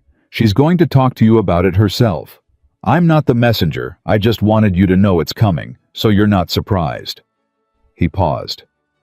"I also wanted to say that I'd like it if you stayed, for what that's worth." Nathan looked at him. "It's worth something," he said. "Thank you." James nodded once, the efficient nod of a man who had said what he came to say and saw no reason to linger around the edges of it, and left. Nathan sat with it for a while. The extension. He turned it over, the way he turned most things, not rushing toward a position, just sitting with the fact of it and seeing what it felt like from different angles. 3 weeks ago, he had been standing on a ladder on North Paulina Street, painting window trim in the November cold, calculating whether the invoice from this job would cover the furnace repair and Lily's school supply list, with enough left over to make the minimum payment on the credit card he'd opened the year before, when the car needed a new transmission. The math had been close. It was always close. Not desperate, he had made a point of building a life that didn't tip into desperation. Because desperation was the thing that made you make decisions from the wrong place, but close enough that there was never quite a margin. Now there was a margin. A real one for the first time in 3 years. The consulting fee from the Biovance work had landed in his account 2 days ago, and he had sat with his laptop open, looking at the number for a full minute before he closed the screen, because it was the kind of number that required a moment. He had transferred enough to cover Lily's summer program. He had called the HVAC company about the furnace.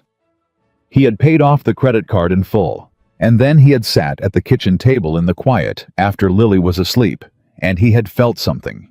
He hadn't felt in a long time. Something he'd almost forgotten was available to him. Not happiness. Exactly. Happiness was too simple a word for it. More like a return of possibility. The sense that the future had more than one shape. He had earned that. He wanted to be clear with himself about that. He had earned it by doing good work.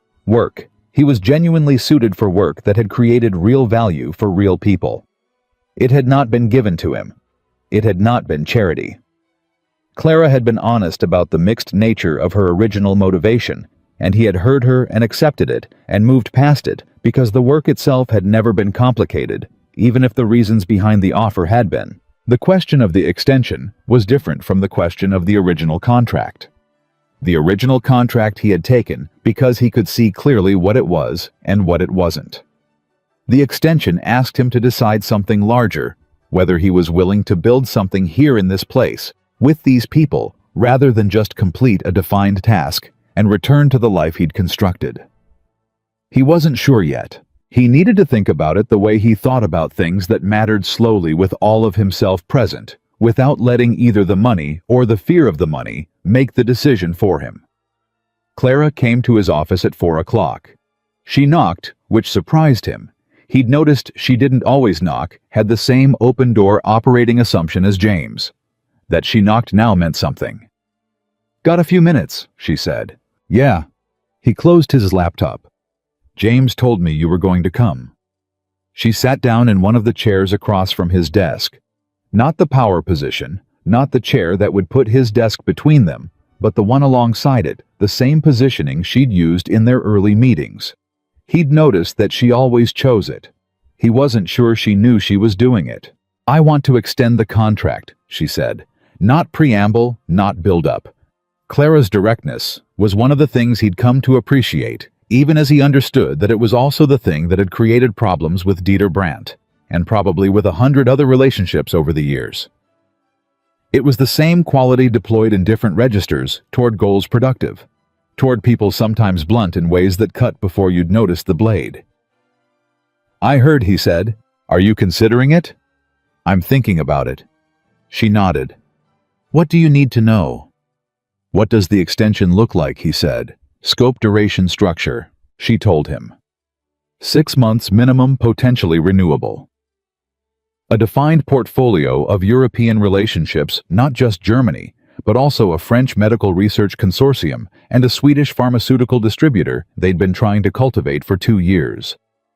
A salary, rather than a project fee, benefits the formal title of Director of Cultural Intelligence, which she said with the slight flatness of someone who understood that titles were partly performance, but had found a title that she thought actually described the thing. 315 pickups non-negotiable, written into the employment agreement, no exceptions. He listened to all of it, then he said, "What happens after 6 months?" She met his eyes. "That depends on what we build." "That's not specific enough," he said. She was quiet for a moment. He could see her recalibrating, moving from the forward motion energy that was her natural state into something more considered. "I don't know," she said. "Honestly, I know what I want: to build a real cultural intelligence function, not just for European markets, but globally. I know there's a need for it, and I know you're the person who could build it.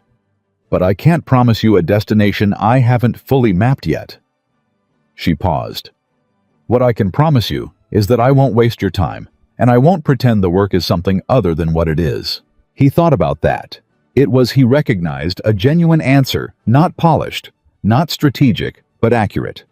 Clara Whitmore was most herself when she was being precise about uncertainty, which was counterintuitive for someone who projected as much confidence as she did.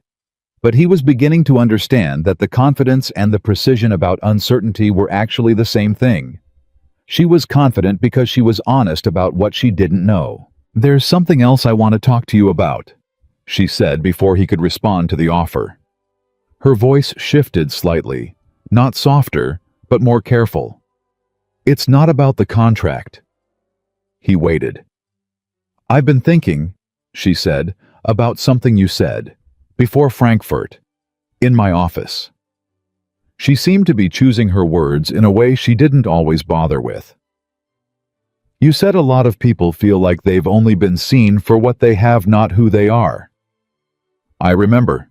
I've been thinking about how many people in my own company feel that way." She looked at her hands for a moment, then back at him. "I ran a company for 15 years on the assumption that I was good at reading people. Numbers, yes, markets, yes, but also people. I believed that." She paused. And then, a man in a grocery store said 12 words to me in German, and I found out I'd been wrong about the most important thing. Nathan was very still. There are people in this building, she said, who are doing jobs that are 20% of what they're capable of. Not because they're not ambitious, because no one ever asked the right questions about what they actually know, what they carry. I have an accounts manager on the 29th floor who has a master's degree in international law and spends her day processing invoices because that's what the job posting required, and nobody looked past the job posting. She stopped. I don't want to run a company that operates on 20% of the people in it. Nathan was quiet for a moment. What are you thinking about doing? I don't know yet, she said. That's the honest answer again. I'm thinking about it. I think I need someone to help me think about it who isn't already inside the system I'm trying to change. He looked at her. You're asking me to help you see your own blind spots. I'm asking you to do what you did with Dieter, she said. Tell me what the words actually mean. Not what I think they mean. What they actually mean to the people saying them. It was a bigger thing than the contract extension. He understood that immediately the contract extension was a professional arrangement, definable and bounded. This was something else. This was Clara Whitmore asking someone to stand close enough to her work to tell her when she was wrong about it, which was the thing powerful people almost never actually invited. That's a different kind of work, he said. I know. And you understand that I'll tell you when I think you're wrong. That's the point. Even when you don't want to hear it. Especially then, she said. And then, with the slight wryness that he'd come to recognize as the closest she got to vulnerable, that's the part I'm less sure I'll be good at. But I want to try. He thought about the grocery store. About the moment she had switched to German, certain he couldn't understand her, and had let herself be exactly what she was, powerful and tired and casually cruel in the way people are when they believe no one who matters is watching. He thought about the look on her face when he'd turned around. Not just embarrassment, something deeper than embarrassment. The look of someone seeing themselves clearly for the first time in a while and not entirely recognizing what they saw. That moment had been real. Everything since had been real. The awkward sidewalk approach, the careful negotiation, the Frankfurt dinner, the moment in the conference room when she had let her lawyers be stopped and had said we made a mistake without hesitation. All of it had been real. He was starting to believe she was actually trying to become something different. Not for him. Not to balance the account of what she'd said in that grocery store. But for herself, for the company she'd built, for all the reasons that a person who has built something significant and then seen clearly one of its deep flaws decides they want to fix it. Okay, he said. She looked at him. Okay to what? To the extension and to the other thing. He paused. But I want something. Name it. The accounts manager on the 29th floor, he said. With the international law degree. I want to meet with her this week. I want to understand what she knows and what she could do. And if I come back to you with a proposal for how her skills could be used differently, I want you to actually consider it. Clara didn't hesitate. Done. Her name, he said. Rebecca Torres, Clara said. And then quietly, she's been here 4 years. I passed her in the elevator last week and I didn't know her name. I had to look it up. She said it the way people say things they've decided deserve to be said out loud, especially when they reflect badly on themselves.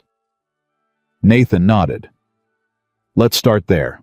The meeting with Rebecca Torres happened 2 days later, in a small conference room on the 29th floor that was used mostly for overflow from larger meetings, and had the particular quality of rooms that are functional but not inhabited, no personalization, no sense of ownership, just a table and chairs and a whiteboard with someone else's notes still on it. Rebecca was 34, compact and precise in the way she moved with the particular quality of attention Nathan recognized in people who had learned to be very good at being overlooked. She came into the room already slightly guarded, already managing an expectation that this meeting was probably going to be something she needed to navigate carefully. She had been told it was an informal conversation with the new cultural consultant. She was being polite and professional about it, and was clearly not sure what to make of it. Rebecca, Nathan said, shaking her hand. Thank you for making time. Of course, she said, professional warmth. The warmth of someone who had learned to perform ease in situations where they weren't sure what was expected. He got her coffee. He sat across from her, not at the head of the table. He asked her about her international law degree first, not what she'd studied, but why. Why law? Why international? Why that particular specialization? She was guarded for about 4 minutes. Then, something shifted the way it always shifted when people were asked about the thing they actually cared about instead of the thing they were supposed to care about. She started talking about trade law and cross-border intellectual property and the specific complexities of pharmaceutical regulation in the European Union, and her voice changed. It got faster and more specific and less managed, and her hands started moving in the way hands move when someone is talking about something that fully engages them, rather than something they are presenting. Nathan listened for 20 minutes without interrupting. Then he asked her 3 specific questions, targeted technical questions, the kind that could only be asked by someone who understood the territory she was describing, and her eyes widened slightly at each one the way they do when someone says something that proves they've actually been listening. You know IP law, she said. It came out more like an accusation than a question. I spent 6 months consulting with a firm in Frankfurt that did cross-border pharmaceutical licensing, he said. I'm not a lawyer, but I know enough to understand what you're telling me. She looked at him for a moment. Why are you here? Really? Because I think Whitmore Global has been misusing what you know, he said. And I think they know it, and they want to do something about it. She was very still. Misusing is a word. It's the accurate word, he said. You process invoices. I do my job, she said with a careful flatness that he understood was protecting something. You do your job, he agreed. And your job uses maybe a quarter of what you're capable of. That's not an insult, Rebecca. That's a structural problem that predates you and that I'm being asked to help change. She looked at him for a long moment. He let her look. He didn't fill the silence. I've been here 4 years, she said finally. I applied for a senior contracts position twice. I didn't get called back either time. I know, he said. He had read her file. And now someone has noticed, she said. There was something in her voice that was not quite bitterness and not quite hope, the particular emotional combination of someone who has wanted something for a long time and is not yet certain whether wanting it again is safe. Yes, he said simply. Why now? Because someone finally asked the right questions, he said. She absorbed that. Then she said, what happens next? I'm going to bring Clara a proposal, he said, about restructuring how the company uses legal and regulatory expertise in international partnership development. Your name will be in it, but I want to ask you something first. What? What do you actually want to be doing in 5 years? The question landed in the room like something that had been waiting to be asked. He watched it land, watched her take it in, watched the guardedness flicker for a moment into something more exposed, more real. She said quietly, I want to be the person in the room who understands what both parties have actually agreed to, not just the legal language, what it means, for both of them. Long term. She paused. I want to be the person who makes sure that the people who can't read the contract clearly still end up protected by it. Nathan wrote nothing down. He didn't need to. He was going to remember every word of that. Good, he said. That's a real answer. He brought the proposal to Clara on Friday afternoon. 4 pages dense and specific, outlining a restructured approach to international contract development that integrated legal expertise directly into the cultural negotiation process, rather than treating it as a downstream administrative function. Rebecca Torres's name appeared 8 times in 4 pages, each time attached to a specific role, a specific capability, a specific gap in the current structure that her expertise would fill. Clara read it twice. She looked up. This would require restructuring 2 departments, she said. Yes. That's going to be uncomfortable. Yes. She looked at the proposal again. She said she wanted to protect people who can't read the contract clearly. Word for word, Nathan said. Clara set the proposal down. She was quiet for a moment in the particular way she was quiet when she was making a real decision rather than processing information. There was a quality of stillness to it, a gathering. There are more of them, she said. Aren't there? People like Rebecca, in this company. Yes, Nathan said. How many? I don't know yet, he said. That's what I've been trying to tell you. I don't know because no one has been asking the right questions. She looked at him. How do we start asking? Carefully, he said. And with the understanding that once you start, you can't stop. Because if you ask people to show you who they really are, and then you don't do anything with what they show you, you've done something worse than never asking. She held his gaze. He could see something happening behind her eyes. Not just thinking, but a deeper kind of recalibration, the kind that changes the way you see things, rather than just adding information to an existing picture. I understand that, she said. I know you do, he said. That's why I'm still here. There was a silence between them that was different from the silences they'd had before. Not the silence of people who are negotiating, or people who are being careful with each other, but the silence of people who have arrived by a series of unexpected steps, at something like mutual understanding. Not friendship. Not exactly. They were too different for the word, to arrive easily, and they had known each other for too short a time, and there was still too much between them that hadn't been said. But something real. Something that had started in a grocery store, with cruelty, and had traveled through work and honesty, and a 3-hour dinner in Frankfurt, and a morning conversation in a 29th floor conference room to this. She was the one who broke it. Nathan, she said, I want to do something, formally. A program internal first, then broader. For people who had careers interrupted by circumstances they didn't choose. A structured pathway back into skilled work. She was talking faster now the way she talked when something was taking shape in real time. Not charity. Real positions, real pay, real development. People who had to stop but didn't stop being who they were. She paused. Like you. He was quiet. I know what you're going to say, she said. You're going to say it's complicated and it requires more than good intentions. It does, he said. But that doesn't mean it's wrong. Will you help me design it? He thought about the night he'd sat at his kitchen table writing down in German everything he still had. He thought about the furnace running at 60%.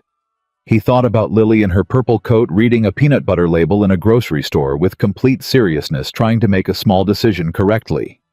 He thought about what it had felt like in that Frankfurt conference room when Dieter Brandt had said, "You made us understandable to each other." He thought about Rebecca Torres saying, "I want to be the person who makes sure people who can't read the contract still end up protected by it." He thought about all the people like that. All the people who had been exactly who they were, had carried everything they knew, had kept being themselves in the dark of circumstances that nobody outside could see, and had simply been waiting for someone to ask the right question. "Yes," he said. "I'll help you design it." She nodded. She looked at the proposal on the desk between them. Then she said something he didn't expect. "I looked up that phrase you used, the German one when we first met."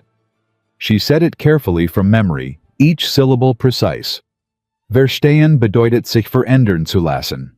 Understanding means allowing yourself to be changed. He looked at her. "It's not an exact translation," she said, "but I think it's what you meant."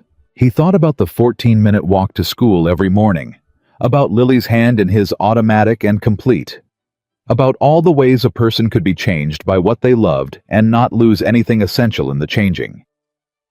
"That's what I meant," he said. She looked at him for a moment longer. Then she stood, picked up the proposal and said, "I'll read this again tonight. We'll talk Monday." She walked to the door.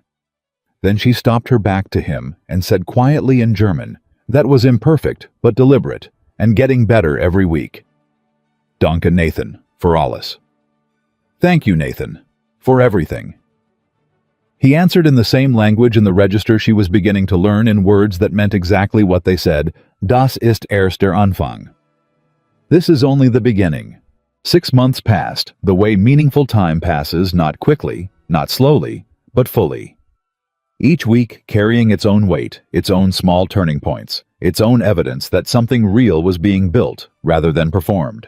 The program Nathan and Clara designed together took 3 months to move from a 4-page proposal on a desk to something with a name, a structure, and 12 people enrolled in its first cohort. They called it the Bridge Initiative, which was Clara's word. Nathan had suggested something more formal, something that sounded like a policy document, and Clara had looked at him and said, "We're not writing a policy document. We're building something people can actually cross." He had conceded the point. She was right. A bridge was exactly what it was. The 12 people in the first cohort were remarkable in the specific way that overlooked people are remarkable, not because they were exceptional compared to everyone else, but because the gap between what they knew and what they were being asked to do with it was so wide that closing even part of it produced results that looked extraordinary. A former civil engineer who had left his career to care for a parent with Alzheimer's and had spent 4 years doing landscaping work. A woman who had been a pediatric cardiologist in Brazil and was recertifying in the United States while working as a medical records administrator. A high school teacher who had a background in computational linguistics and had been writing curriculum about grammar for 15 years instead of the natural language processing work he'd been trained for. Rebecca Torres was not in the cohort. She was running it. That had been Nathan's idea, and Clara had taken exactly 4 seconds to agree to it, which was fast even for her.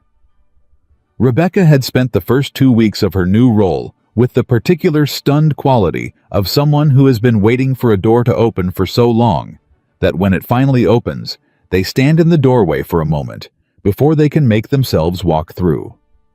By the 3rd week, she was inside, and by the end of the first month, she was running the program with the focused intensity of someone who understood from the inside what it meant to be seen late and was going to make sure that the people in her care were seen as soon as possible. Nathan had checked in with her on a Thursday afternoon, 3 months in, leaning in the doorway of the office that had been reorganized to serve as the Bridge Initiative's home base, a real office now with a proper conference table and a whiteboard covered in timelines and names and arrows connecting things that needed to be connected. "How are they doing?" he asked. Rebecca looked up from the table. She had a kind of organized intensity about her that reminded him in some fundamental way of how he approached language. Everything categorized and cross-referenced, nothing wasted. "Miguel finished his recertification materials 2 weeks ahead of schedule," she said. "Priya, the cardiologist, she has an interview at Northwestern next Tuesday for a clinical consulting position. And David—" She stopped, and something moved across her face that wasn't professional at all, that was simply human. David presented his NLP research to Clara's tech team yesterday. They offered him a contract on the spot. Nathan looked at her. How did that feel? Watching that happen. She was quiet for a moment. "Like something I needed to see," she said. "I didn't know I needed to see it until I saw it." She paused. "Is that strange?" "No," he said. "That's exactly what it's supposed to feel like." She nodded slowly. Then, "Nathan, when you came to talk to me that first time in that conference room with the leftover whiteboard notes, you asked me what I actually wanted to be doing in 5 years. I remember. Nobody had ever asked me that before," she said. "Not here, not in 4 years."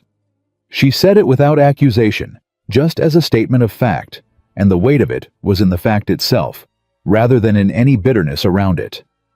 "I just want you to know that I understood what you were doing, and I'm trying to do the same thing for them."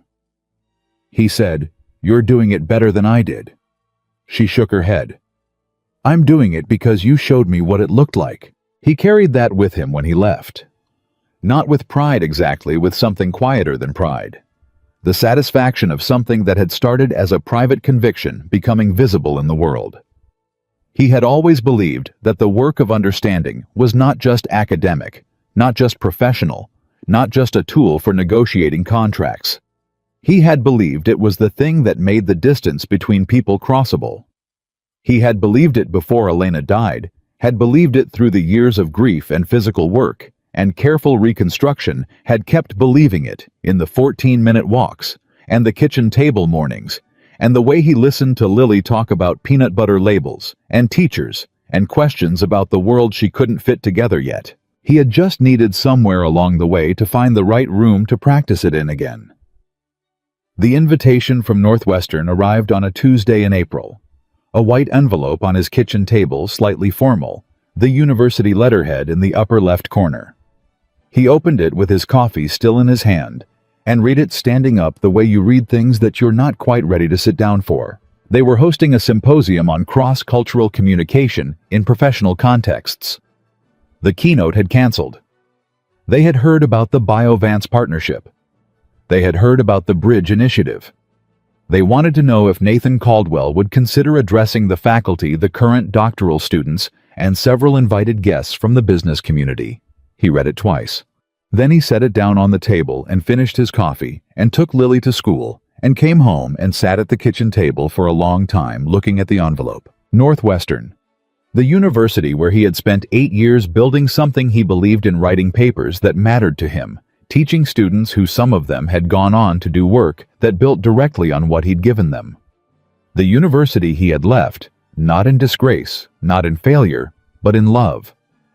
In the most fundamental choice a person can make when what you've built professionally and what matters most to you personally pull in different directions, and you have to decide which one you're willing to lose. He had chosen correctly. He knew that. He had never once in 3 years genuinely regretted it, had grieved it, sometimes had felt the cost of it, but never doubted the choice. But going back was different from not regretting leaving. Going back meant standing in a room where people had known him as something he no longer was, and letting them see what he had become instead. Going back meant being seen not as the professor who disappeared into grief and handyman work, but as the man who had done both things, who had chosen his daughter, and then, when the time was right and the work was real, had chosen to step back into the larger world without pretending the years in between had been anything other than what they were. He called Clara. She picked up on the second ring. "I saw the email they copied me on," she said before he finished saying her name. "You should do it." "I'm thinking about it." "Nathan?" Her voice was direct in the way it was when she had already made a decision and was slightly impatient with the process of waiting for you to catch up. "You walked back into one of the most powerful boardrooms in this city in paint-stained jeans, and you fixed a $12 million problem in 3 weeks. You can walk back into a university lecture hall." "That's different." "How?" He thought about it honestly. "Because the boardroom didn't know what I used to be," he said. "The university does." There was a pause on her end. When she spoke again, her voice had shifted, less forward motion, more considered. "I know what you used to be too," she said. "I looked you up. I read your research. I've been in rooms with you for 6 months. She paused. "Nathan, what you used to be and what you are now aren't different enough to be afraid of. They're the same person carrying more weight. That's not weakness. That's the thing people are going to want to hear about." He was quiet. "Also," she said, "Lily would think it was cool." He laughed. He couldn't help it. "You don't know that. I absolutely know that. She tells me things when you're not paying attention." He didn't ask what things. He filed it away for later and said, "I'll call them back." "Good," Clara said. And then, because she was Clara, "What are you going to say?" "I don't know yet," he said. "I'll figure it out. You always do," she said simply, and hung up. He figured it out over the next 3 weeks. Not by writing a speech. He had never been a speaker who wrote. Speeches had always worked from a framework and then let the room fill in the specifics. What he needed to figure out was not what he was going to say, but what he was willing to let be true in front of other people. What parts of the last 3 years he was willing to bring into a room full of academics and executives and doctoral students who were watching. He talked to Lily about it on one of their 14-minute walks. He didn't explain all of it. She was 7, almost 8 now, and there were parts of the adult architecture of the situation that would have required more scaffolding than the walk allowed. But he told her he was going back to the university where he used to teach, to give a talk. She thought about it. "Are you nervous?" "A little," he said. "About what part?" He looked down at her. She was watching the sidewalk ahead of them with the focused attention she brought to walking when she was also thinking about something. "About what people will think," he said. "About how things changed." She considered this. "But things changed because of good reasons," she said. "Right. Yes," he said. "Because of the best reason." She looked up at him. "Then just say that," she said. "Tell them that. People understand when things happen for good reasons." He squeezed her hand. She squeezed back, automatic and complete, and looked back at the sidewalk. He was going to be okay. The symposium was on a Friday in May. The university had given him the main lecture hall, the same one where he had taught his graduate seminar on transatlantic language variation for 6 years. The same room where he had stood at the front with his jacket off and his sleeves rolled up and argued with brilliant doctoral students about whether language shaped thought or reflected it. The same room where he had sometimes been so fully inside what he was teaching that he forgot to watch the clock and ran 20 minutes over and nobody left. He arrived early. He stood in the back of the empty hall for a few minutes before anyone else came in. He looked at the room. The rows of seats, the whiteboard at the front, the particular quality of light through the high windows that he had forgotten he remembered, and then standing there, remembered completely. He was wearing a suit, not the one he'd sold 3 years ago, a new one, charcoal gray, bought 3 weeks prior, with the deliberateness of someone choosing a thing for what it meant rather than just what it was. He had polished his shoes that morning. Lily had watched from the kitchen doorway, eating her cereal, and had said, as she always said, "You look like you." He looked like himself. He was himself. Both things he had always been, and everything that the years in between had added. Clara arrived with James and Rebecca and 6 of the Bridge Initiative participants, including David, the computational linguist who had received his contract offer, and Priya, the cardiologist, who was starting her new clinical consulting position in 2 weeks. They sat together in the 4th row, which Nathan saw when he walked to the front of the room, and the sight of them there, people who had crossed bridges, people who were mid-crossing, settled something in him that had still been slightly unsettled. The faculty filed in. The doctoral students, the invited guests from the business community, former colleagues he hadn't seen in 3 years, who met his eyes with expressions that were complicated in the ways you'd expect, and warm in ways he hadn't fully anticipated. Dr. Margaret Chen, who had been the chair of his department, and who had written him a letter when he resigned that he had read many times in the hard first year, came to shake his hand before the introduction. "Nathan," she said. She held his hand for a moment longer than a handshake required. "I'm glad you came back." "I'm glad too," he said, and meant it completely. She introduced him simply, not his publications, not his credentials, not the BioVance deal or the Bridge Initiative. She introduced him as a scholar and a father who had made a choice and had come back to tell them what he'd learned from it. He stood at the front of the room, 200 faces looking at him. He took a breath. He said, 3 years ago, I was in this building, in this room, teaching a seminar about what it means to understand something across cultural distance. I believed what I was teaching. I still believe it. But I understood it differently then than I do now." He paused. "I understood it as a professional skill. As a body of knowledge you could develop and deploy and measure by outcomes, successful negotiations, signed contracts, reduced miscommunication in cross-border contexts, all of which is real and all of which matters." He looked at the room. "What I didn't understand, what I had to leave to understand, is that the thing underneath all of that is not a skill. It's a decision. A decision you make every time to treat the distance between yourself and another person as something worth crossing, rather than something you can safely ignore." He talked for 45 minutes. He talked about Elena briefly, carefully, not as tragedy, but as the turning point that had made everything else possible. He talked about the 14-minute walks and what he had learned about listening in them. He talked about the grocery store. He did not name Clara. She had not asked to be unnamed, but he chose it because her name was not the point.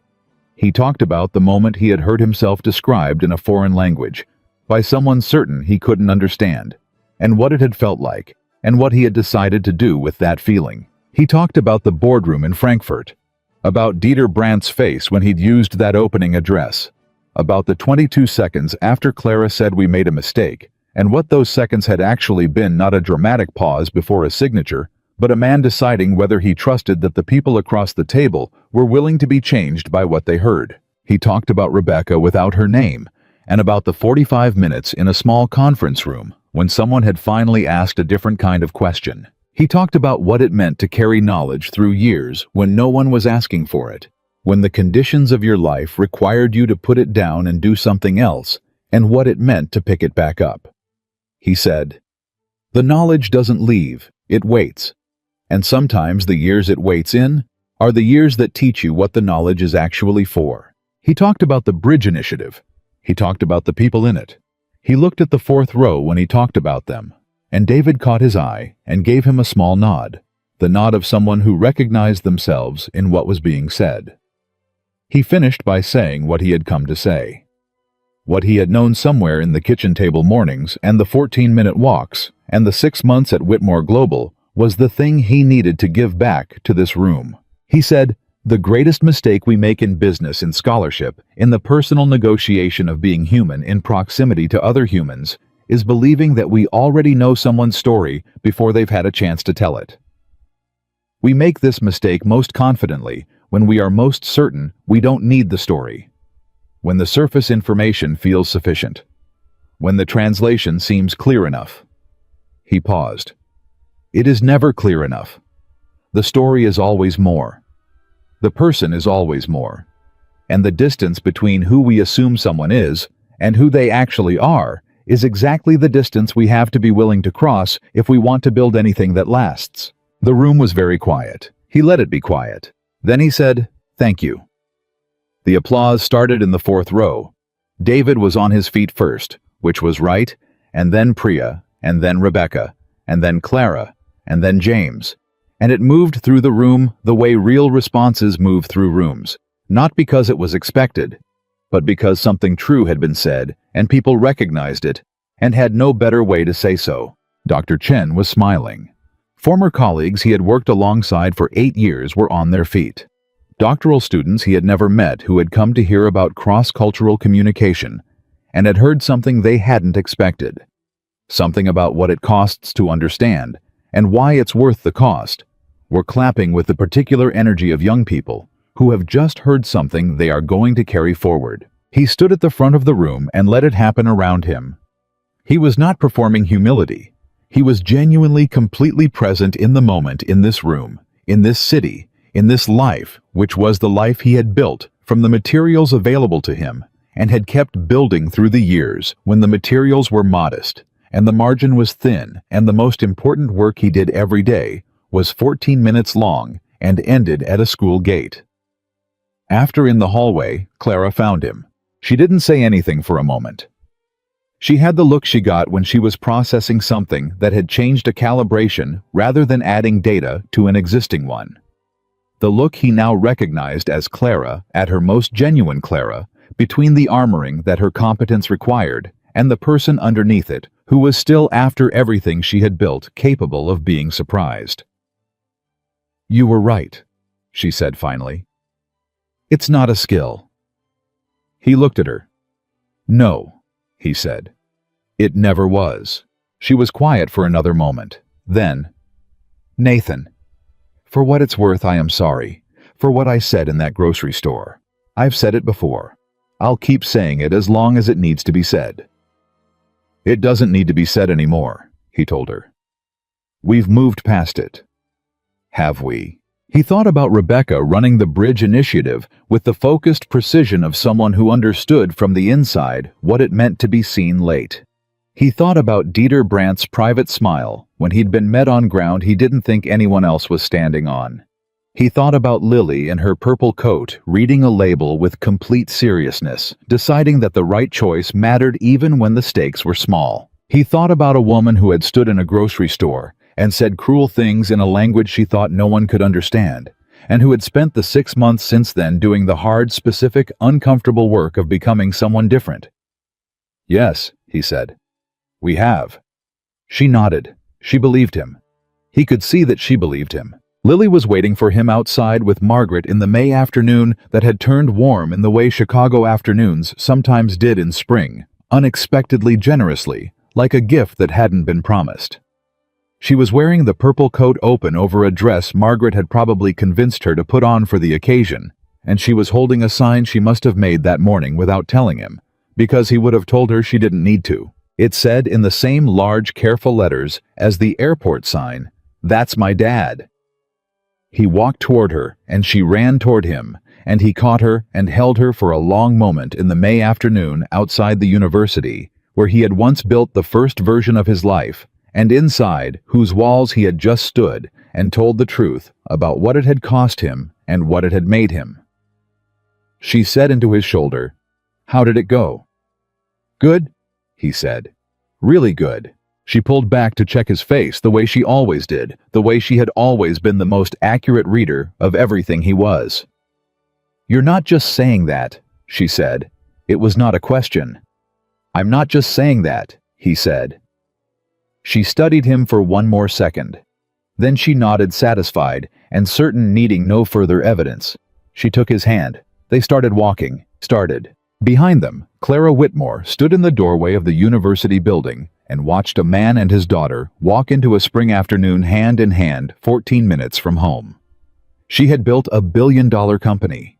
She had negotiated across continents and closed deals that moved markets and made decisions under pressure that other people spent weeks deliberating. She had been profiled, analyzed, photographed, studied, and imitated. She had never until this year understood the difference between knowing someone's value and understanding their worth. She understood it now. And the understanding had changed her in ways she was still mapping, still finding the edges of, still learning to live inside. The way you live inside. A language you've learned as an adult, always slightly aware of the effort, always slightly awed by what the effort makes possible. Nathan Caldwell had not become a success story because a billionaire gave him a chance. He had always been exactly who he was. A man who believed that the distance between people was worth crossing. A father who chose presence over prestige when it mattered most. A scholar whose knowledge waited patiently through years of physical work and grief and careful reconstruction, ready to be used again when the right room appeared. The room had appeared. He had walked into it. In a new suit with polished shoes, carrying everything the years had given him, the research and the grief, and the 14-minute walks, and the paint-stained jeans, and the daughter who read his face like a language she'd been born knowing, and he had stood at the front and told the truth. And the truth, spoken clearly in the right room to people willing to hear it, had done what truth always does when it is met with understanding rather than judgment. It had built something that would last.